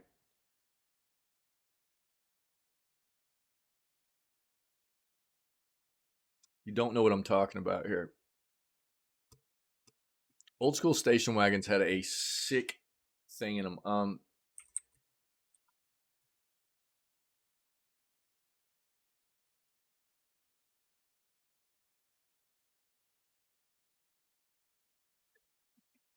Bro, check this out. Old station wagons were sick. Look at this. They had all kinds of cool seating in the back. Like some of them had just like a seat in the back where it would just face out the rear of the car, right? And of course, you know, if you get rear-ended by somebody, that's a more dangerous way to be you facing a car coming straight in the back. But it was still dope. And then there were other station wagons that had this kind of thing, you know, where the seats would face each other, you know, it's stuff like that. There was a lot of wild stuff with station wagons back in the day, and they're very cool, man. Actually, vintage cars and stuff. Sorry, I was thinking about it because this is a station wagon. Got off topic there. Dead Island 2 finally got its release in April of 2023 following countless delays over its decade-long development. But as updates since launch are few and far between, what exactly is Dambuster Studios working on with Dead Island 2? Here's everything we know about Neighborhood Watch. Officially, we know that 2 brand new story expansions are on the way. House and Sola Festival. These 2 story expansions are set to release in the next 12 months, with House targeting a Q4 of this year release, and Sola Festival targeting Q2 of next year. Insider Gaming has also learned of a new experience coming to Dead Island 2, named the Neighborhood Watch. Granted, at this moment, we're unsure if the Neighborhood Watch is a part of the Haas expansion or not, but they are 2 completely separate gameplay experiences. Neighborhood Watch is a new experience coming to Dead Island 2, which will see 3 players tasked with preparing for an impending horde of zombies that are going to attack your safe house. The premise of the mode is simple. Over 5 in-game days, you must prepare your defense by setting traps, finding and earning weapons, scavenging for supplies, and more. To earn these items, players are given a series of different objectives each day that they can pick from, which will range in difficulty from 1 to 5 stars. Rewards will include traps, melee weapons, ranged weapons, the ability to remove one type of zombie from the impending horde. Despite the objectives ranging in difficulty, they will progressively increase in difficulty no matter what throughout the duration of the 5 days. So players may pick a 1 to 2 star objective on day 1, but by day 3, you'll be completing 3 to 4 star objectives. If you want a more aggressive gaming session, then the player can just pick the 5-star mission straight away if they desire. Sources reveal that the game mode can be very hectic, so make sure you have the right teammates heading into Neighborhood Watch. Interesting. Cool.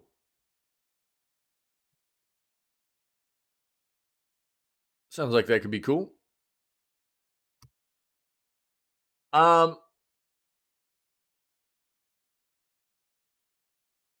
Spice up the next gaming session with his Dungeons and Dragons inspired whiskey.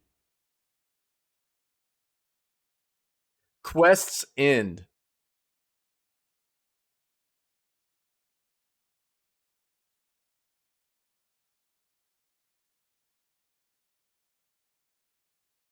There's a new special treat available for Dungeons and Dragons fans and whiskey drinkers. A new whiskey called Quest's End is out.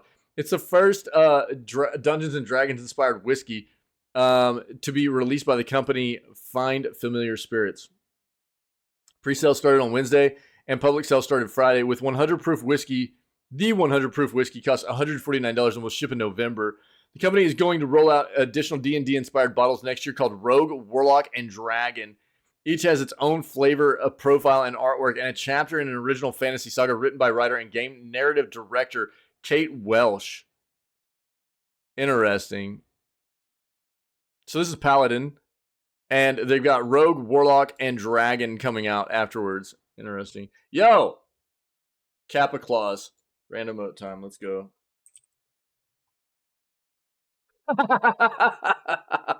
Perfect. That's interesting, man. Here you go. If you guys want to see the D&D whiskey, that's sick. Here we go. So, Artings, which is a site that I actually love. I've got them bookmarked because I've used their site for a long time. I love their site. It's a great site. I promote actually to our community quite often. If you're looking to get purchases going for different things, whether it be monitors, mice, keyboards, laptops, printers, headphones, speakers, cameras, you name it, television, sound bars. We'll just go to monitors for a moment. They've got 294 monitors bought and tested on their site, right? So they've got 6 in progress, 11 recently reviewed. What monitor should you buy next? You can vote. I'll show you one of my favorite things about their site, right? Their tools down here, right? So you go into any category of what they provide on their main site, like I just read out, right? Select a product category. You go into, we're going to monitors. You scroll down a little bit and you can go to the tools, right? They've got review index, monitor review list, table tool, compare monitors. I love this. If you know the budget you're in, right? And you've been doing a little bit of research, trying to find the different kinds of monitors that might be within your budget range, then you can come in here and compare them as well, right? So, you just select whatever. We'll go with like an Acer Predator 27-inch, and then we'll go with like a, knock it off, like a Samsung Odyssey G5 27-inch, right? I have no idea what the differences are necessarily between these. I just picked a couple of 27-inch monitors, right? And basically you pull both these up and it'll show you right off the bat the differences between them just in what they provide you. This is going to be a 144 hertz as opposed to a 165 hertz monitor. Both of them are 27-inch monitors. This is both are IPS pixel type monitors. They both variable refresh rate. This is G-Sync. This is just says yes. HDR10, yes, both. Native resolution. This is a 3840 by 2160, and this is a 2560 by 1440, right? So you can see the full comparison below, and it's going to show you the different ratings that you can get for like right here is mixed usage. If you click down to gaming, it'll give you different reviews for the specific things you would use this in and the ratings that they gave it for gaming specifically. And so you can see like this one gets an 8.1 overall. This one gets an 8.4, and it'll show, you can break it all the way down. For gaming, break it down. It'll tell you pros, cons, summarization of what they found during their review process. All kinds of, it's a great website. I'll give you the main page again. I promote it all the time for people trying to do some research on the different products they might be in the market to buy, okay? Artings is a great site.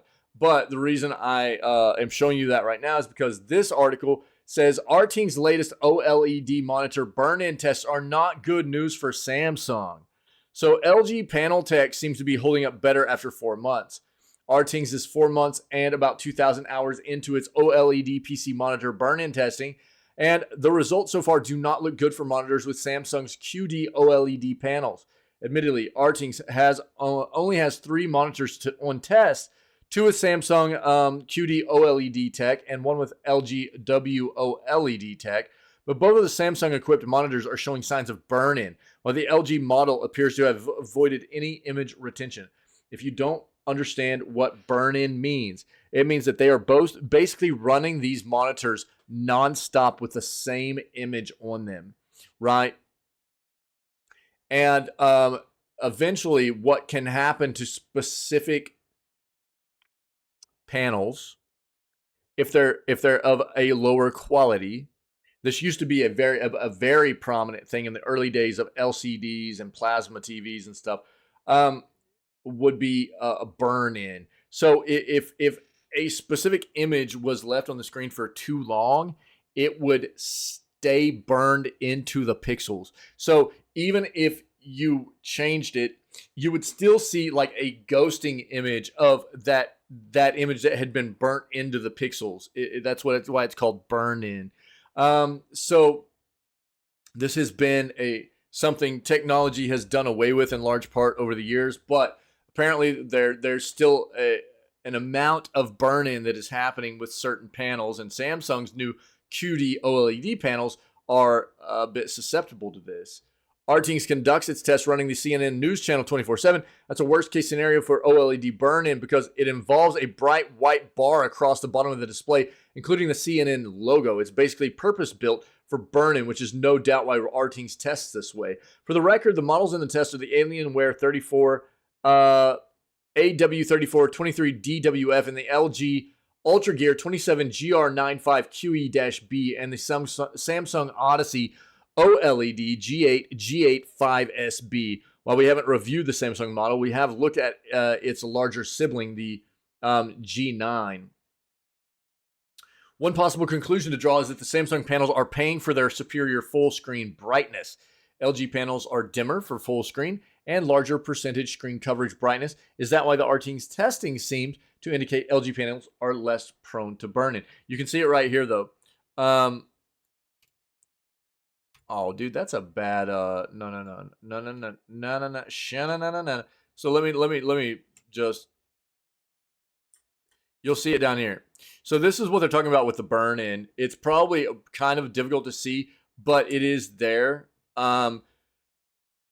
This is basically them looking at the panel without the image that has been put on here for a long time. They've been watching CNN, like they said, and with the panel just with a pink screen, you can see the CNN logo at the bottom has been burnt in here after about 2,000 hours.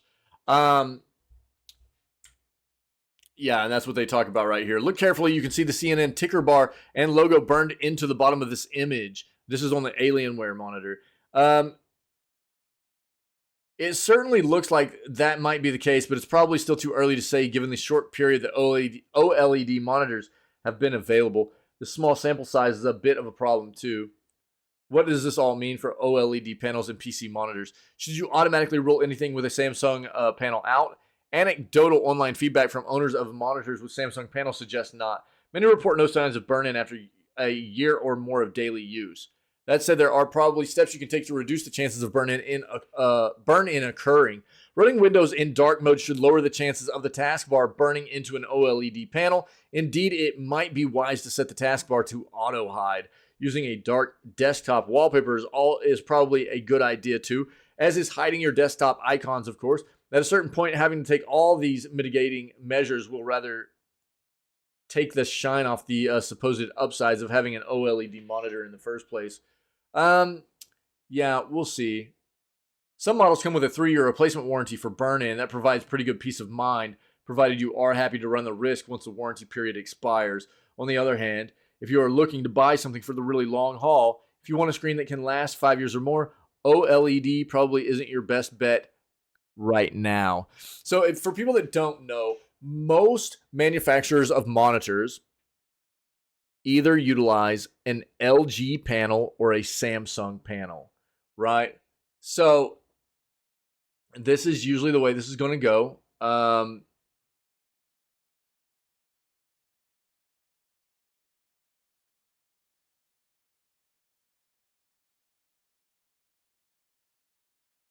So even though you have a lot of different manufacturers of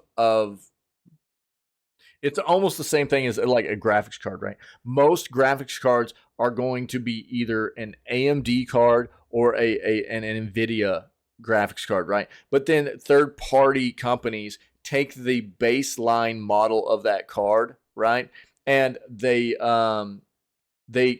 turn it into their own version for retail, yeah? So it's the same thing here. Most companies are like third-party makers of monitors. The panel itself, which is the main component, is actually made by 2 to 3 different main manufacturers. LG, Samsung, they're the main ones really. And then these third parties will take those panels and put their spin on it, put the panel in there, you know, monitor and push it out. So that's why a lot of times these tests can be done on different manufacturers, such as Alienware, which is actually Dell, LG, and Samsung, right? And so it's one of those things that's easily done across, you know, different manufacturers because they use a lot of the same panels. But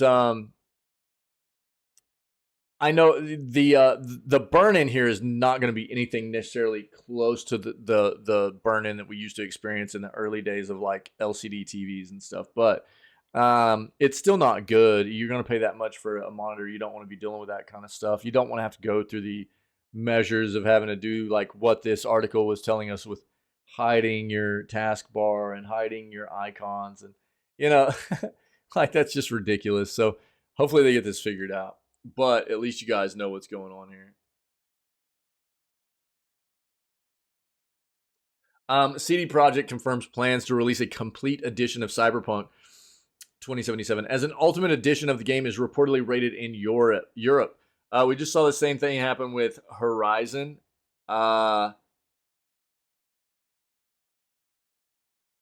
Forbidden West. Horizon Forbidden West is out with a complete edition on PS5. It's coming to PC very soon. It includes the Burning Shores DLC. That's probably what Cyberpunk's doing here as well. Complete edition of Cyberpunk. Company was asked about plans for a Game of the Year edition during an investor Q&A session on Thursday. And look, CDPR is notorious for doing this kind of thing too. Like with The Witcher 3 Complete Edition, you get Blood and Wine, Heart of Stone DLC, all that stuff.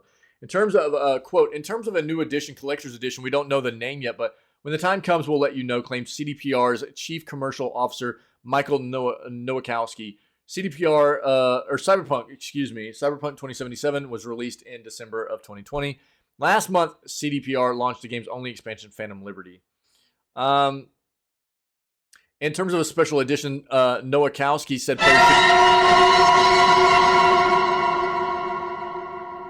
scary.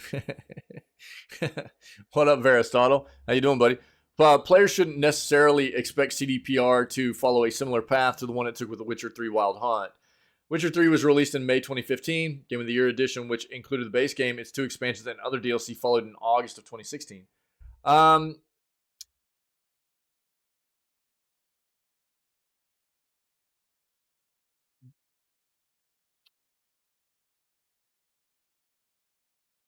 Reports emerged on social media claiming that Cyberpunk 2077 Ultimate Edition had been rated by European Classification Board, PGI, Peggy. Hey, dude, you do you, bro. Sounds like you're having a great morning, dude. It's good to see you, buddy. Happy Friday. During Thursday's investor presentation, CDPR CEO Adam Kaczynski said that Cyberpunk has now cleared 25 million in sales. Yeah, look, the thing I pointed out earlier about this too is, yeah, they've cleared 25 million in sales. The first 13 million, so roughly the first half of these sales were them baiting people into buying a broken product. So don't forget that. The first 13, they sold 13 million copies of this game on retail, on release, and pre-order in 2020 of Cyberpunk.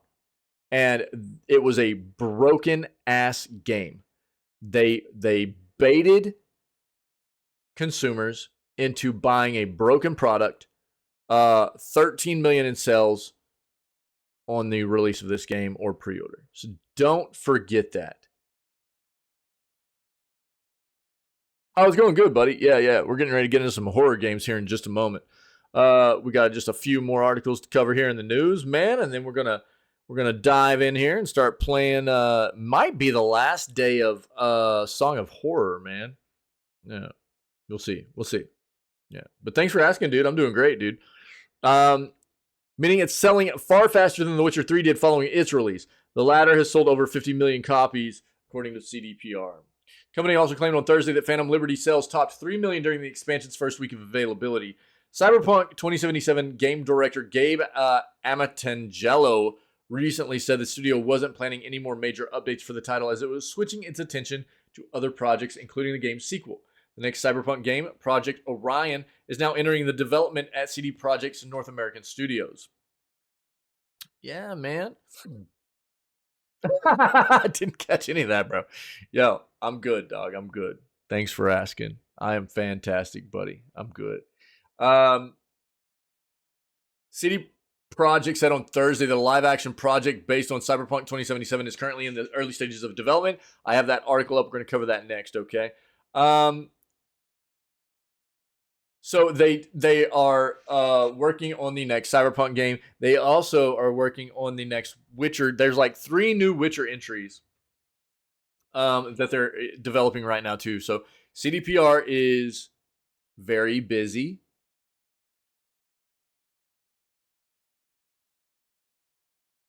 Here's my thing. CDPR does not deserve for anybody to be buying their titles on release or pre-ordering them. Not after the issues that Witcher 3 has had on release, and then especially what Cyberpunk has had. I will say, we recently covered an article. I'll link it for you. I think it's great that they are owning up to the issues that they, let's see, let me find this. CDPR. They're owning up to the fact that the same thing I've been calling them out for a long time, which is they tried to get away with, there's the link in chat right there.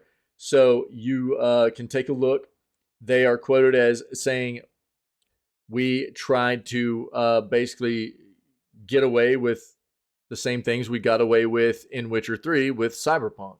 And, you know, they were mistakes. We shouldn't have done it. And that's great. They're owning up to their mistakes. That's fantastic. That's something that I need to see from developers. You make a mistake, you own it, dude. Be clear with us as game, as the player base, as your consumer, own up to your mistakes. Let us know that you realize you've done something wrong. And that's the first step for me in them understanding where they need to improve, right?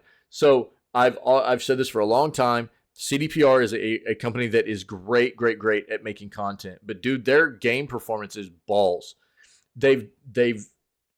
Witcher 3 had a ton of issues with performance, and Cyberpunk is modern gaming like best example of a terrible release because of performance.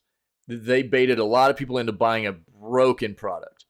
And so they don't, because of what they've shown people they'll do over the history of their products, recent history of their products, they don't deserve to have people buy into their products on release.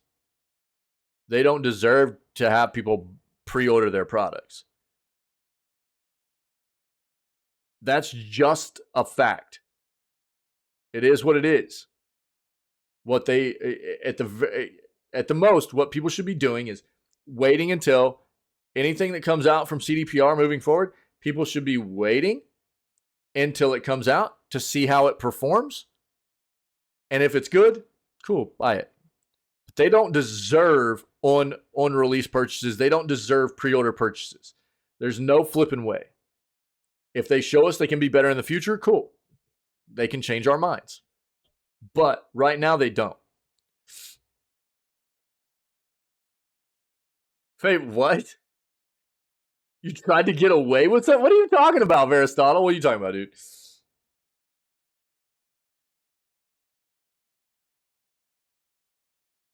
So, on to segueing into this, Cyberpunk 2077 sequel is officially in early development, like we just kind of read. Next game in the series is now at the conceptual design stage. So it's early development, but they're working on it. So CD Projekt's studio head Adam Badowski said during an investor's presentation today that the sequel to Cyberpunk is officially underway, but still very, very early in the process. Yeah.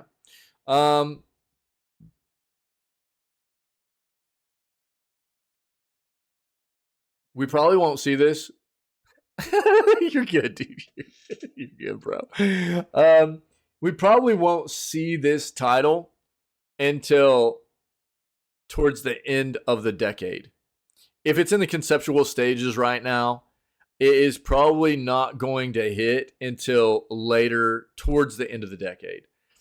Usually a big AAA game like this is going to take roughly 5-6 years to develop. It's very early in the development phase right now. If it took 5 years, that'd be 2028. So at that point, it's probably going to be hitting new gen consoles too. So whatever the new gen consoles are at that time, because that's when we're going to start getting new Xbox stuff, new PlayStation stuff. That's probably a pretty safe bet, to be honest. But it doesn't mean it wouldn't come out on previous gen consoles either. But we know how that's gone for them before, haven't we? I mean, we've seen that, right? We'll see how it goes. So yeah, they're developing a full sequel. We also know they're currently well into development of a new Witcher game, codenamed Polaris.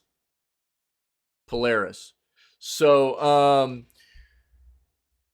the Cyberpunk sequel is being worked on in CD Projekt's Vancouver and Boston studios.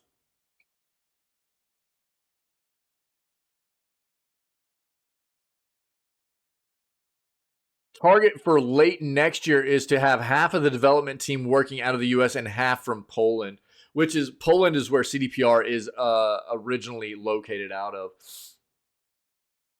It took more than 8 years from the time Cyberpunk 2077 was announced until it was actually released, and then it took over a decade until it was actually fully playable.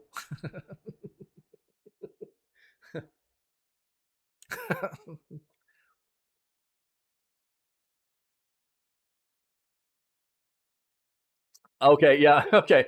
And nearly 3 years beyond that before it became the game that everyone's now raving about. On one hand, that's not an entirely unusual length of development time for a big budget video game. GTA 5 came out in 2013, and the sequel hasn't even been properly announced yet. Does mean that Orion development requires a similar stretch. We may not be playing it until sometime after 2030. Yeah, so I think the earliest you would expect it is sometime around 2028. And then it could maybe not even hit until the turn of the decade, like they're talking about. But maybe not. CD Projekt is switching to Unreal Engine 5 for its future games, which will presumably take some of the weight off its shoulders on the tech side. We'll see. We'll see.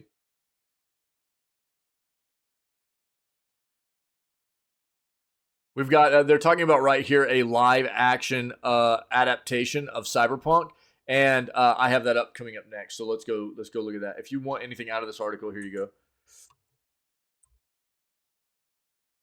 So now into this Cyberpunk 2077 live action project in the works. So we already had Edge Runners, which was a Netflix animated, which was very good actually. And hopefully the live action will be solid as well. Let's see. A live action project set in the world of the popular sci-fi video game Cyberpunk 2077 is in the works. Video game developer CD Projekt Red announced Thursday. There are a few details revealed about the project, namely whether it's a film or TV series, but it will be made with anonymous content. The media company behind shows like True Detective and Mr. Robot and films like The Revenant and Spotlight. Nice, dude. CDPR, the developer of Cyberpunk and the popular Witcher video game series, is working with Anonymous Content Studios head of television Garrett Kimball, director of development Ryan Schwartz, and chief creative officer David Levine on the Cyberpunk project. The team has begun searching for a screenwriter for the brand new story set in the world of Cyberpunk 2077.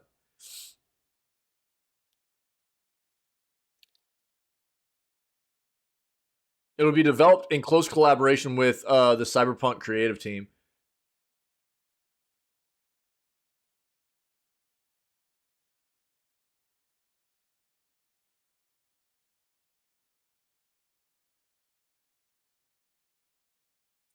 Okay, that's about all we have right now.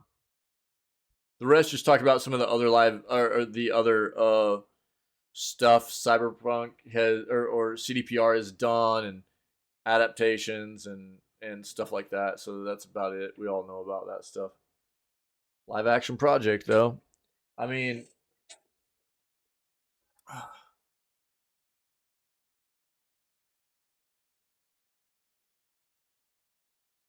Keanu Reeves is an obvious play, right?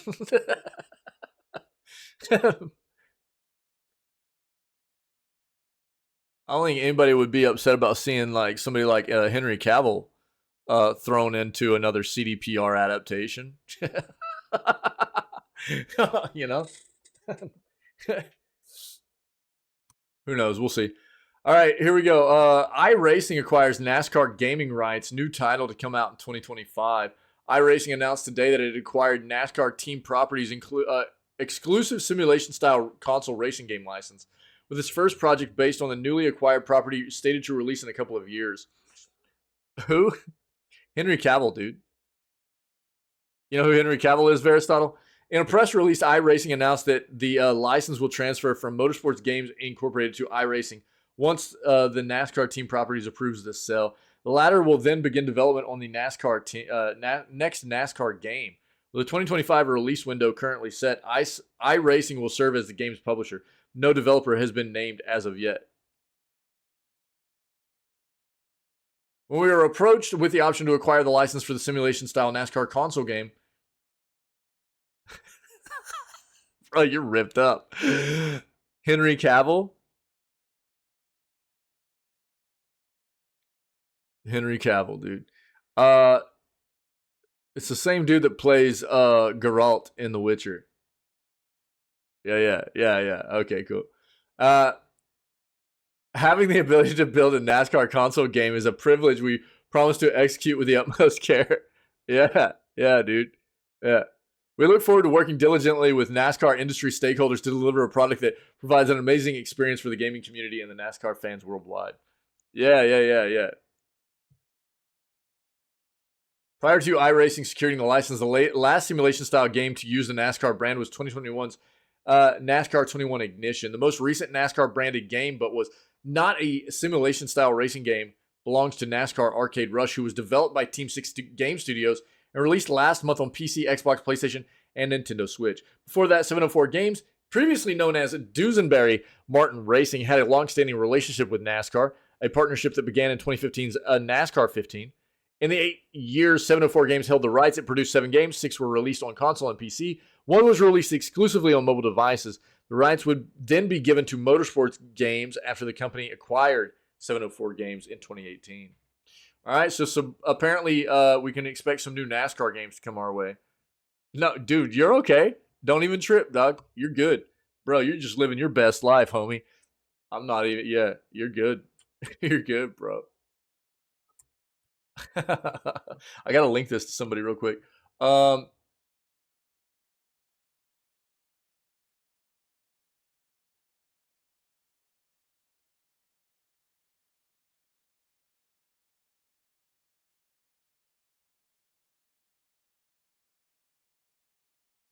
Who am I looking for here?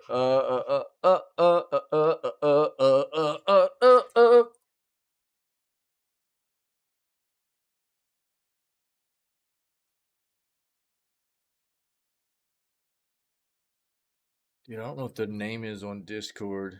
Jesus. I'll keep it up for now. We'll see if they show up. Can't remember what their name is on Discord. Yeah, it's all right. I'll get it here in a bit. Maybe in between news and doing the gaming stuff. It's all good. All good. Get it figured out. So here we go. Shout out to our buddy Vault. Hooked us up with this link yesterday towards the end of our stream, where we finally found out a good chunk of what had been obtained by the ransomware company that hacked Sony. Yeah, so Sony confirms data breach impacted nearly 7,000 current and former employees. Letter sent out to victims reveals 2 data breaches occurred this year. So we are just finding out about these data breaches, which happened earlier this year, actually. So Sony has begun contacting thousands of current and former staff impacted by recent data breaches after a ransomware group claimed last week it had accessed the company's systems. As reported by Bleeping Computer, Sony has now informed employees of its Sony Interactive Entertainment division whose data was exposed. The outlet wrote that the notification was sent out to about 6,800 individuals impacted by the breach. Sony disclosed in the notification to victims that the breach was due to a vulnerability in the Move It Transfer, a file-managed transfer software employees at Sony and other companies use. Sony did not immediately respond to IGN's request for comment. Clop is the ransomware group that claimed responsibility for the data breach. Ex-users Falcon Feed posted on the platform in June that on May 28th, Clop used an exploit in MoveIt's vendor progress software, allowing it to steal data from the MoveIt databases. In the letter Sony sent out to the victims, as uploaded by Bleeping Computer, Sony admitted that 2 data breaches occurred. The first happened in on May 28th, before Progress Software notified Sony and other companies using MoveIt of the breach. Sony would then discover a second data breach on June 2nd when it detected someone initiating unauthorized downloads, which resulted in the company turning the platform offline until it fixed the vulnerability. Alongside disclosure of the data breach, Sony also informed victims of the attack that they are being offered Equifax credit monitoring and identity restoration services. This is the thing for me. Each person impacted was given a unique voucher code valid until the end of February of 2024.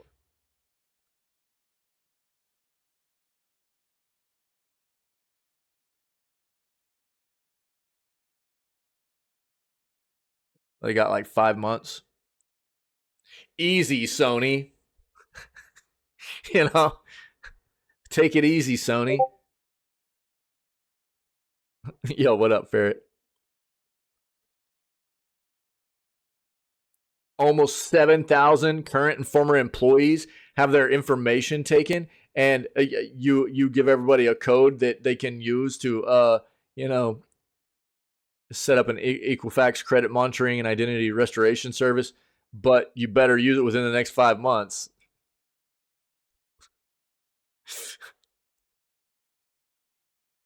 God dang, dude. The data breach is one of the biggest to hit the PlayStation Maker in recent years, the most infamous occurring in 2011 when PlayStation 3 and PlayStation Portable networks suffered a severe outage lasting nearly a month, with 77 million accounts compromised as a result of the hack. Yeah. We'll see what else comes of this. Yeah, like roughly almost 7,000 current and former employees had their information stolen. This is Sony's response right here. This highlight right here. This is Sony's response. I'll read it again. Alongside disclosure of the data breach, Sony informed the victims of the attack and are offering each an Equifax credit monitoring and identity restoration service. Each person impacted is being given a unique voucher code valid until the end of February of 2024.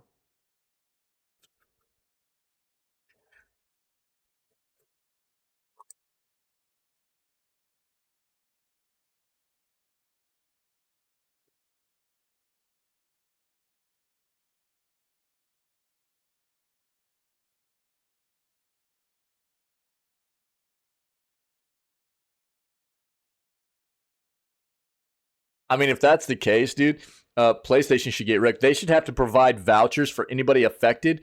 Anybody should be able to get a voucher for like the next half decade. It should just be available. If anybody was affected and they want a voucher should be provided by Sony for like the next half decade, dude. At the very least.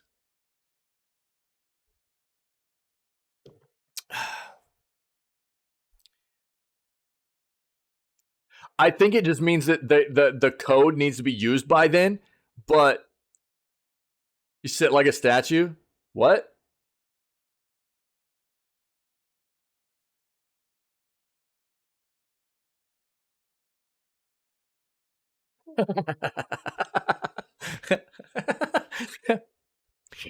Yeah, sometimes I do that. I was just trying to fake you out, dude. I'm just playing mind games with you, Aristotle.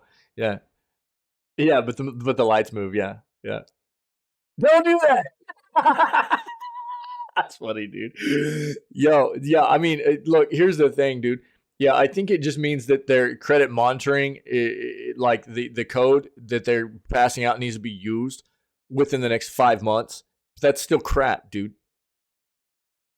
How many former employees do you have that you're not going to have contact information for anymore, and they might not find out about this until 6 months after? You know what I mean?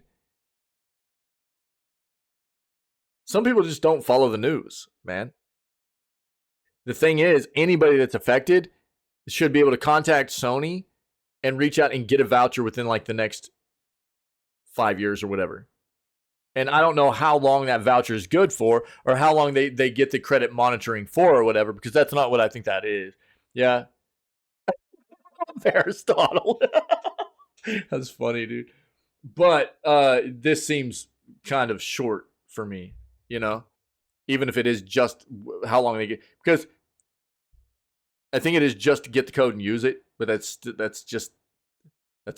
5 months, dude. That's only 5 months. What the crap? Vault, what's going on, bro? What is happening to everybody today, dude? Happy Friday. Everybody's tripping, dog. Here we go. Okay, so I'm going to read about this, and I'm going to lean into the epic firings that happened, talk about Telltale game stuff, and then I've got a great article to end on here, okay? So there's some sentiments that I've been really expressing a lot here lately about these video game firings and stuff, you know? Yeah? Oh, sick, Ferret. Nice, dude. So this kind of goes into a little bit of there's a lot to do here recently about the whole Unity situation, and they're still struggling, right? And they forever will, I think, until maybe they get bought out, their front office gets stripped down, all the people that made those decisions in the first place get wrecked. But Epic is going to start charging non-game developers for Unreal Engine use. Changes won't affect game development.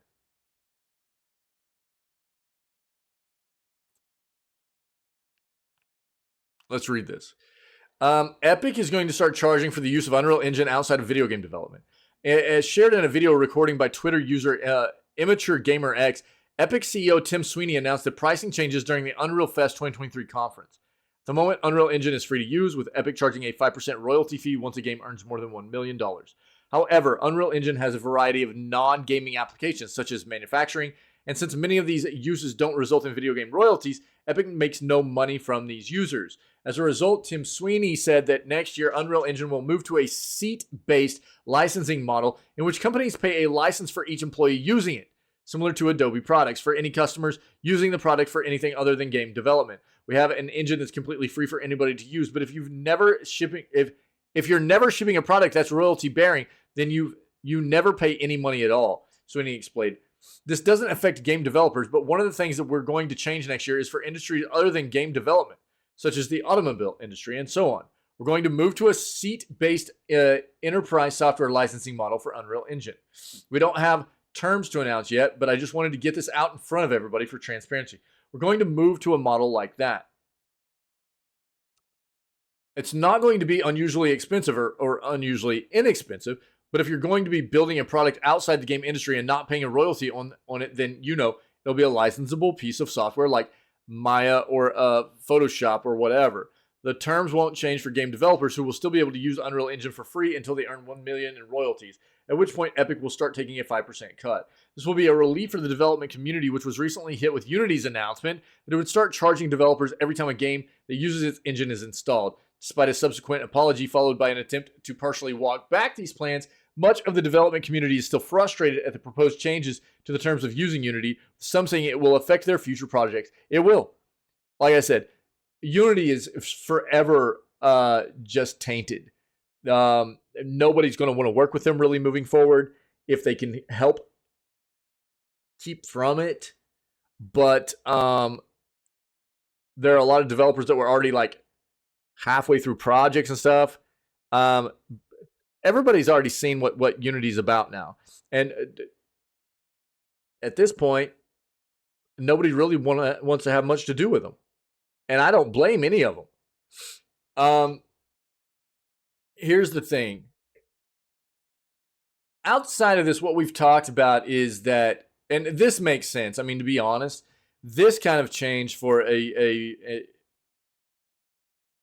engine like this, like Unreal Engine, this makes sense, right?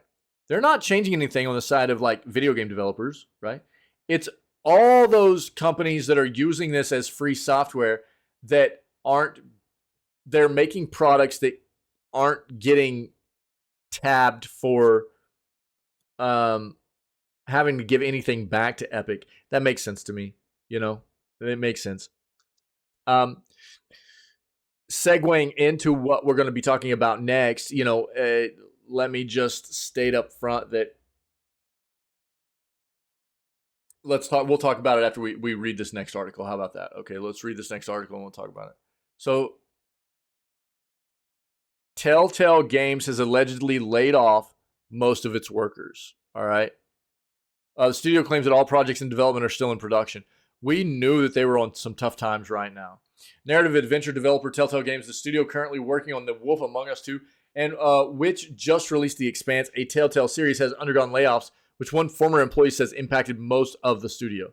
The news first circulated via a post of X, formerly Twitter, by former Telltale cinematic artist Jonah Huang, who said that these layoffs took place in early September. This is a sore subject, but I feel it necessary to add to the gaming layoff news. Telltale laid most of us off early September. Status of TWAU2, I can't say, NDA, non-disclosure agreement. The Wolf Among Us 2 is what this refers to, and this is a non-disclosure agreement, so that's why they can't talk about it. Now, I focus on what matters to me, my own game, and the following words. Games industry, we must unionize. Telltale has confirmed that it has undergone layoffs in a statement sent to IGN, but did not confirm the number or extent. Its statement is as follows. Due to current market conditions, we regrettably had to let some of our Telltale team go recently. We did not take this action lightly. Our commitment to storytelling and finding new ways to do so remains the same. We are grateful to everyone for their dedication along this journey. We are working to support everyone impacted. All projects currently in development are still in production. We have no further updates at this time. This is the same default flippin' statement you get from every single studio when they lay people off, right? Notably, Huang was part of the first iteration of Telltale Games as well, which similarly underwent significant layoffs before closing entirely in 2019. The shutdown was attributed to investors backing out, but a year later, LCG Entertainment revived the business's name and several of its assets, hiring a number of its former workers as well. At the Game Awards in 2019, it announced it was creating a sequel to Telltale's The Wolf Among Us for a planned release this year. Then earlier this year, we sat down with Telltale CEO Jamie Otley, who explained the game was being delayed due to struggles porting it from Unreal Engine 4 to 5 and desire to avoid crunch. It does not currently have a new release date. As Huang notes, these layoffs seem to have happened just weeks after Telltale acquired UK-based studio Flavorworks. These layoffs come as part of an ongoing trend of industry mass layoffs that have impacted a number of major studios this year and last. These include layoffs at Naughty Dog, Team 17, Ascendant, Blizzard, BioWare, Epic Games, Blackbird Interactive, Striking Distance, BioWare again, Ubisoft, Scavenger Studios, CD Projekt, Embracer Group's numerous subsidiaries. The most recent was Volition, Deviation Games, The Molasses Flood, Relic Entertainment, Xbox, Riot Games, Unity, and many more. So, before I segue into this next article, which is going to play into this as well, I've talked a lot about this here recently. And I talked a lot about it this morning too. You can go back to the beginning of this news segment and get a good taste of what I was talking about regarding these video game industry layoffs. And my sentiment about it a lot of times is, show me what's going on in your company. What have you done to try and prevent, to the greatest extent possible, treating your employees as expendable assets? The employees who helped build your company to this point. What have you done to avoid that? What led you to this point as well? Show me. What's your budget? You know what I mean? Show me what your budget is. Where have you been putting all your money at that has led you to this point? What are all these bad decision making, processes that are going on that has led you to this point? One of the most recent things that has brought this back up for me is the recent layoffs at Epic. Epic Games is a massive company. Tim Sweeney is an individual that is worth billions of dollars, and they just laid off 16% of their workforce. roughly 850 employees, give or take a few. It's a lot of people. Now, Tim Sweeney's an individual that's worth billions of dollars. Did Tim Sweeney take a pay cut? Did anybody else in that company, the higher ups, take a pay cut at any point in the past to try and avoid this situation of treating these employees as just expendable assets? Or is it a situation that we see all too often where it's, oh, we're struggling a little bit, let's just fire a bunch of people so we can keep our pockets lined with gold, all the people that are sitting at the top, And it seems all too often that that's the case. We never get any kind of real details about what has led people to this point, what has led these companies to this point, and what has anybody at the top done to try and circumvent having to release so many people. Like the same thing we saw at the beginning of this year where Microsoft and Xbox laid off, what was it, roughly 11 or 12% of their employee base? Dude, it was thousands on thousands on thousands of people. And then they held a private concert for their like stakeholders and their front offices and stuff. I can't remember who the artist was. A private concert. You couldn't have been cheap, which basically came off as like a celebration of firing people, The thing for me is like, show me your financials. Show me what has happened to lead you to this point. Who's taken pay cuts? Because again, and this is something Davey brought up earlier, is like, if you were in that situation, would you do the same thing? Look, I'm not a very wantful person. I'm not. I never really have been. I try to be a person that's very happy with being grounded and being satisfied and happy and just having a roof over my head, good food to eat, clean water, being comfortable and having, the necessities. I don't need a whole lot to be a happy person. I've got a loving family around me, dude. Life is good for me. And I think that, a lot of these individuals at the top of these companies, they get themselves set in a lifestyle they're not willing to give up. It's not a lot of needs they have. It's a lot of wants they have. They're not willing to give up to take care of the people that have gotten them to the point that they're at. That's the way it comes off to me, because we don't see. Is it necessarily the case all the time? Maybe not. But we're not seeing that, right? A lot of these companies are not being transparent with us about what is happening. What did you do to try and save those jobs? And don't get me wrong. There's also the case about, like, if I was running a company, I would absolutely have a process in place to evaluate people consistently on the kind of work they're doing. Are they meeting workplace expectations? If they're not, get rid of them. If they're not meeting expectations, they don't deserve to be around, But a lot of these layoffs are not about that.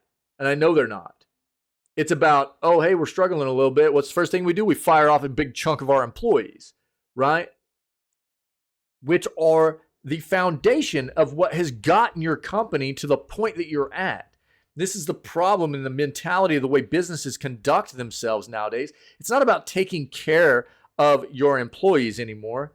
It's about they just view them as expendable assets all the time. They don't matter, really, when it comes down to it. Yeah?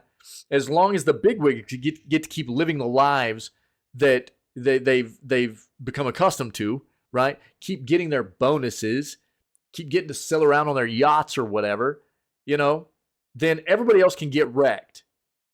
And it's a real backward system. And maybe it's not happening with all of these companies that we keep reading about doing this, but I bet it's happening with most of them. The thing that leads me to believe that it's happening with most of them is that we're not getting any clear, transparent information from these companies on what they've done to try and avoid these situations, So give us that information. Show us what you've done. Instead of giving us these default stupid ass quotes, we care about everybody we've let go, and we care about all of you guys as the fans. We've done everything we can, That sounds like a big load of smoke being blown up our asses all the time. It's the same flipping quote all the time. It's the same quote all the time, every time. And I mean, we've seen so much of it even here lately, dude, with Epic and what they've done. Embracer, right? Embracer just dumped Volition. And don't get me wrong, Volition had been struggling, So if you're a subsidiary of a big company and you're not pulling your weight, you're going to be riding a tightrope of maybe being let go and everything. But Embracer has gotten themselves into a bad position too of trying to set up some big $2 billion flipping deal with Savvy Games Group, which is really just getting into bed with the Saudi Arabian governmental regime over there. And that fell through. So Embracer has been struggling, and as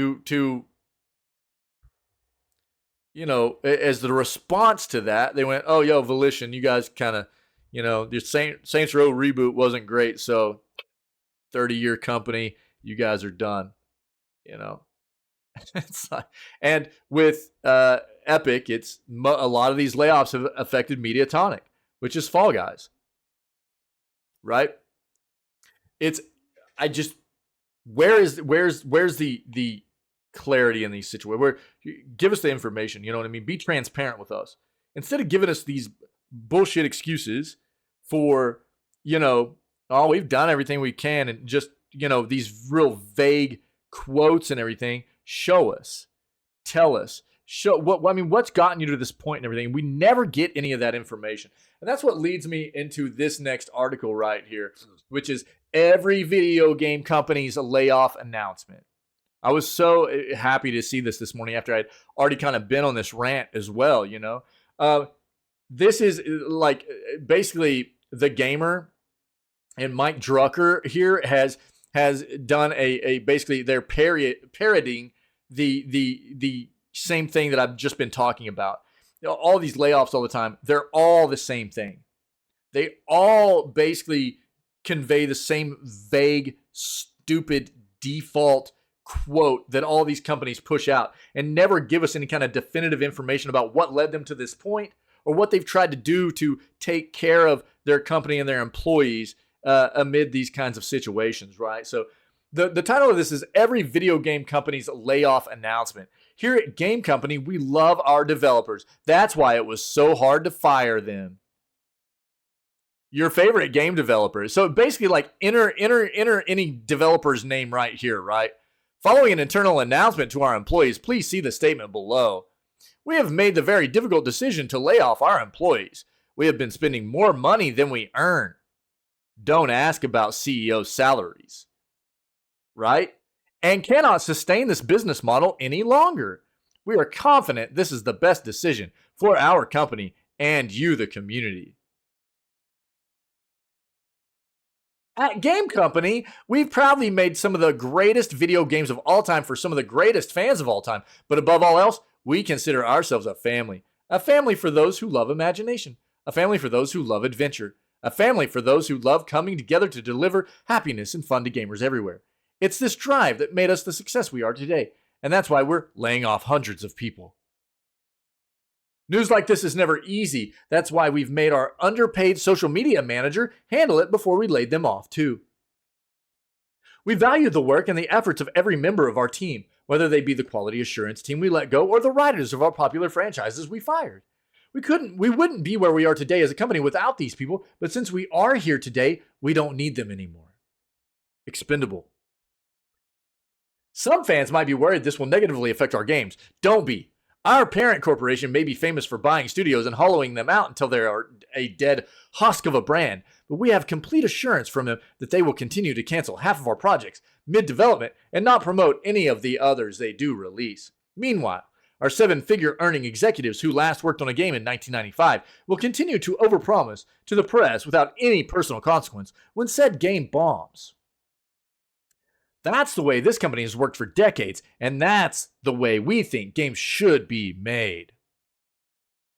I love this. A big Epic Games logo, too. Perfect. Rest assured, our company will still produce the same amazing game delays as we produced before. If anything, these recent layoffs will help us streamline the production process by allowing our executives to save time by pressuring a smaller group of people. And without a serviceable quality, a Q&A team left, quality assurance, we'll be able to get our games to you faster than ever before. You'll even get to be part of the production process by complaining about bugs, which we'll fix over the course of 4 years. Exciting! Of course, we do know this restructuring will be difficult for our staff, especially because we've referred to it as the first wave in the mass email that we sent to them minutes before they arrived at work. It's tough to lose friends in the workplace, but we know in our hearts that our dedicated team will be too scared to not pick up the work of 5 people. Some of them are also here on work visas, which is extremely convenient when asking people to stay late. To help our team, we're providing job assistance to the very people we just threw on the street. You hear this every time, too. The assistants in this, an intern will email about openings at other game companies for a few weeks before eventually ghosting. Those companies also just had layoffs, so there's sure to be a lot of spots available. We've promised to help feed and clothe their families and with protein bars from the 3rd floor kitchen and leftover merch shirts from PAX. It's the least we can do, and trust us, we definitely tried to see if we could legally do leaster. This was not a decision we came to lightly. Rather, our parent company came to this decision lightly. Then they told our executives, who said, okay, as fast as a human thought can travel. It's a sad reality of the video game industry that you can either pay a healthy-sized team a livable wage or you can make a good game. There's no middle ground, and somehow we think this makes sense. We believe that game teams should suffer if they want to put out a good product. But don't worry, none of our executives will have to stay later than 7 p.m., which they'll still call an all-nighter. Bro, and they've got a big embracer group too. Thank God. Oh, 2 of the ones I called out before I even started reading this. We appreciate the outpouring of love and support our fans have given our coworkers, both past and present, during the time we ourselves caused. There is nothing more important to us than our fans. Unless they were fans of our company before working for us, in which case we have obliterated any joy they derived from our games. Blizzard! At the end of the day, all we wanted to do is make video games for the biggest audience possible and then dump the staff off at the curb like the garbage we believe they are.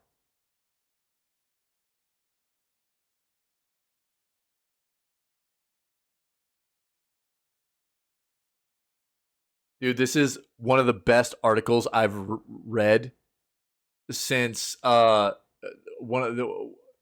think it's this one. No.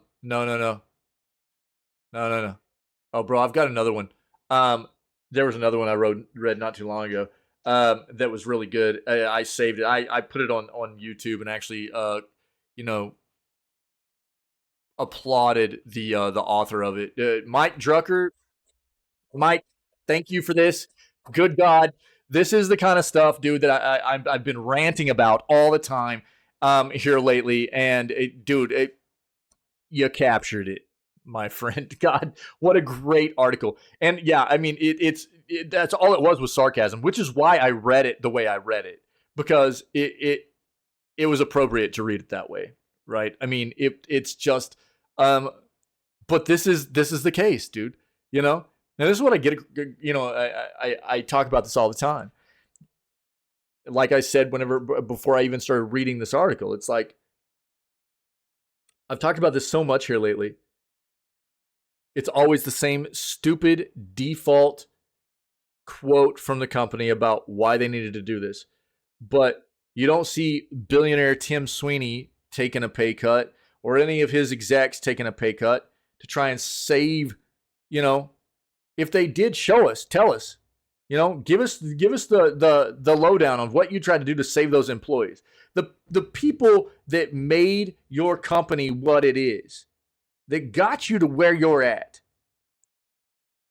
They don't care, dude. They don't care. This is the man crushing, everybody else. The machine, the crushing machine, dude. Just absolutely obliterating everybody else in the world. You know, it's just constantly a vice, dude. And this is the way it works.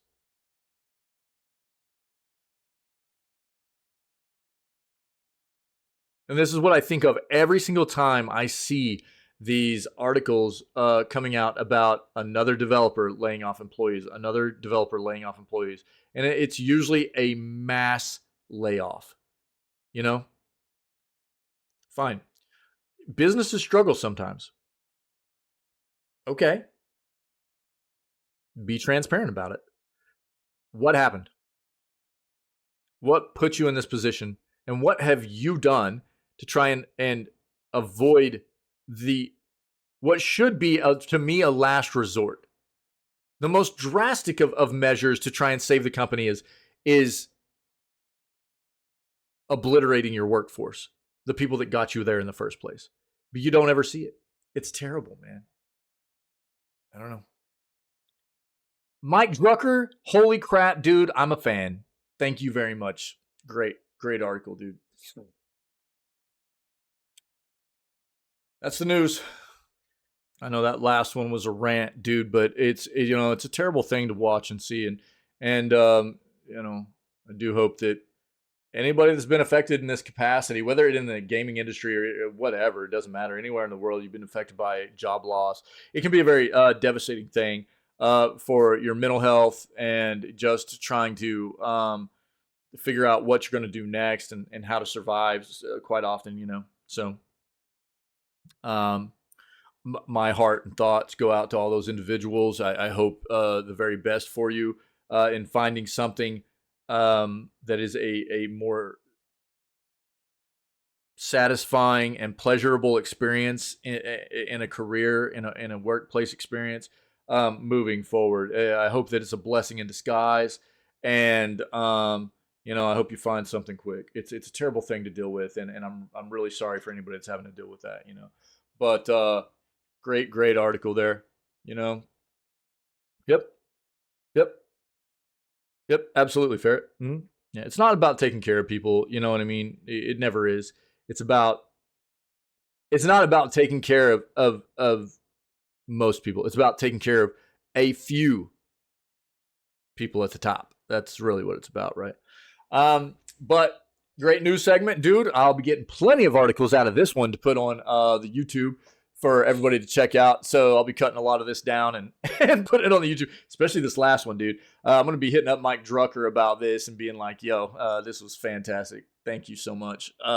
So if I can find him in any capacity to reach out and say thank you, I will do that for sure. Yeah, absolutely fair. There you go. So I hope everybody is having a fantastic day so far. Happy flipping Friday. I'm so stoked to have been able to read this final article here, and I'm stoked to be going and playing some more horror games today. So that's what we're about to do. We're gonna go keep playing episode 4 of Song of Horror. We're gonna have some fun. Yeah. So if anybody's been able to check out the content this morning live and you're not familiar with what we do here, we always start off our streams 6 days a week. We don't stream on Wednesdays, but 6 days a week, every other day we're live from roughly 6 a.m. CST until 8-9 hours later.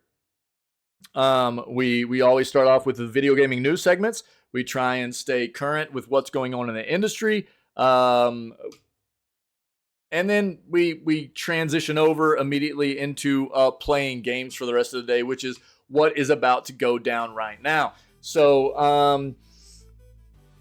all of the previous content that we've done, whether it be video gaming news segments or playthroughs that we've completed, or just funny wild clips and highlights, stuff like that, all that content is on the Twitch channel and the YouTube channel as VODs for people to go take a look at, catch up on, check out. And if you're taking a look at that, or maybe you're seeing this as a VOD, or if you're watching it live, if you're seeing any of the content and you're enjoying it, man, I would prompt you to come hang out with myself and the rest of this community. We got an amazing community of awesome people around here. Gaming is what brings us together, but we've got just a banger community of people that care about one another, are understanding, open-minded people, all about just trying to have fun, spreading good vibes, and playing video games, man. So if that's the kind of person you are, you belong here with us. And I would prompt you to come hang out with us while we are live and have some fun. So on that note, man, we're going to go play some games. So we're going to transition out of this news segment now. We're going to go play Song of Horror for the rest of the day. And I don't know. I hope everybody has a great Friday. Hope it's been good so far. We're going to keep playing and having fun. But if you're not moving on to the gameplay with us, then stay healthy, stay safe, be kind. We'll be back with more video gaming news tomorrow for October 7th. And I don't know. I guess that's the jam. So we'll be right back with a little bit of, a lot of gaming content right after we do this outro. All right.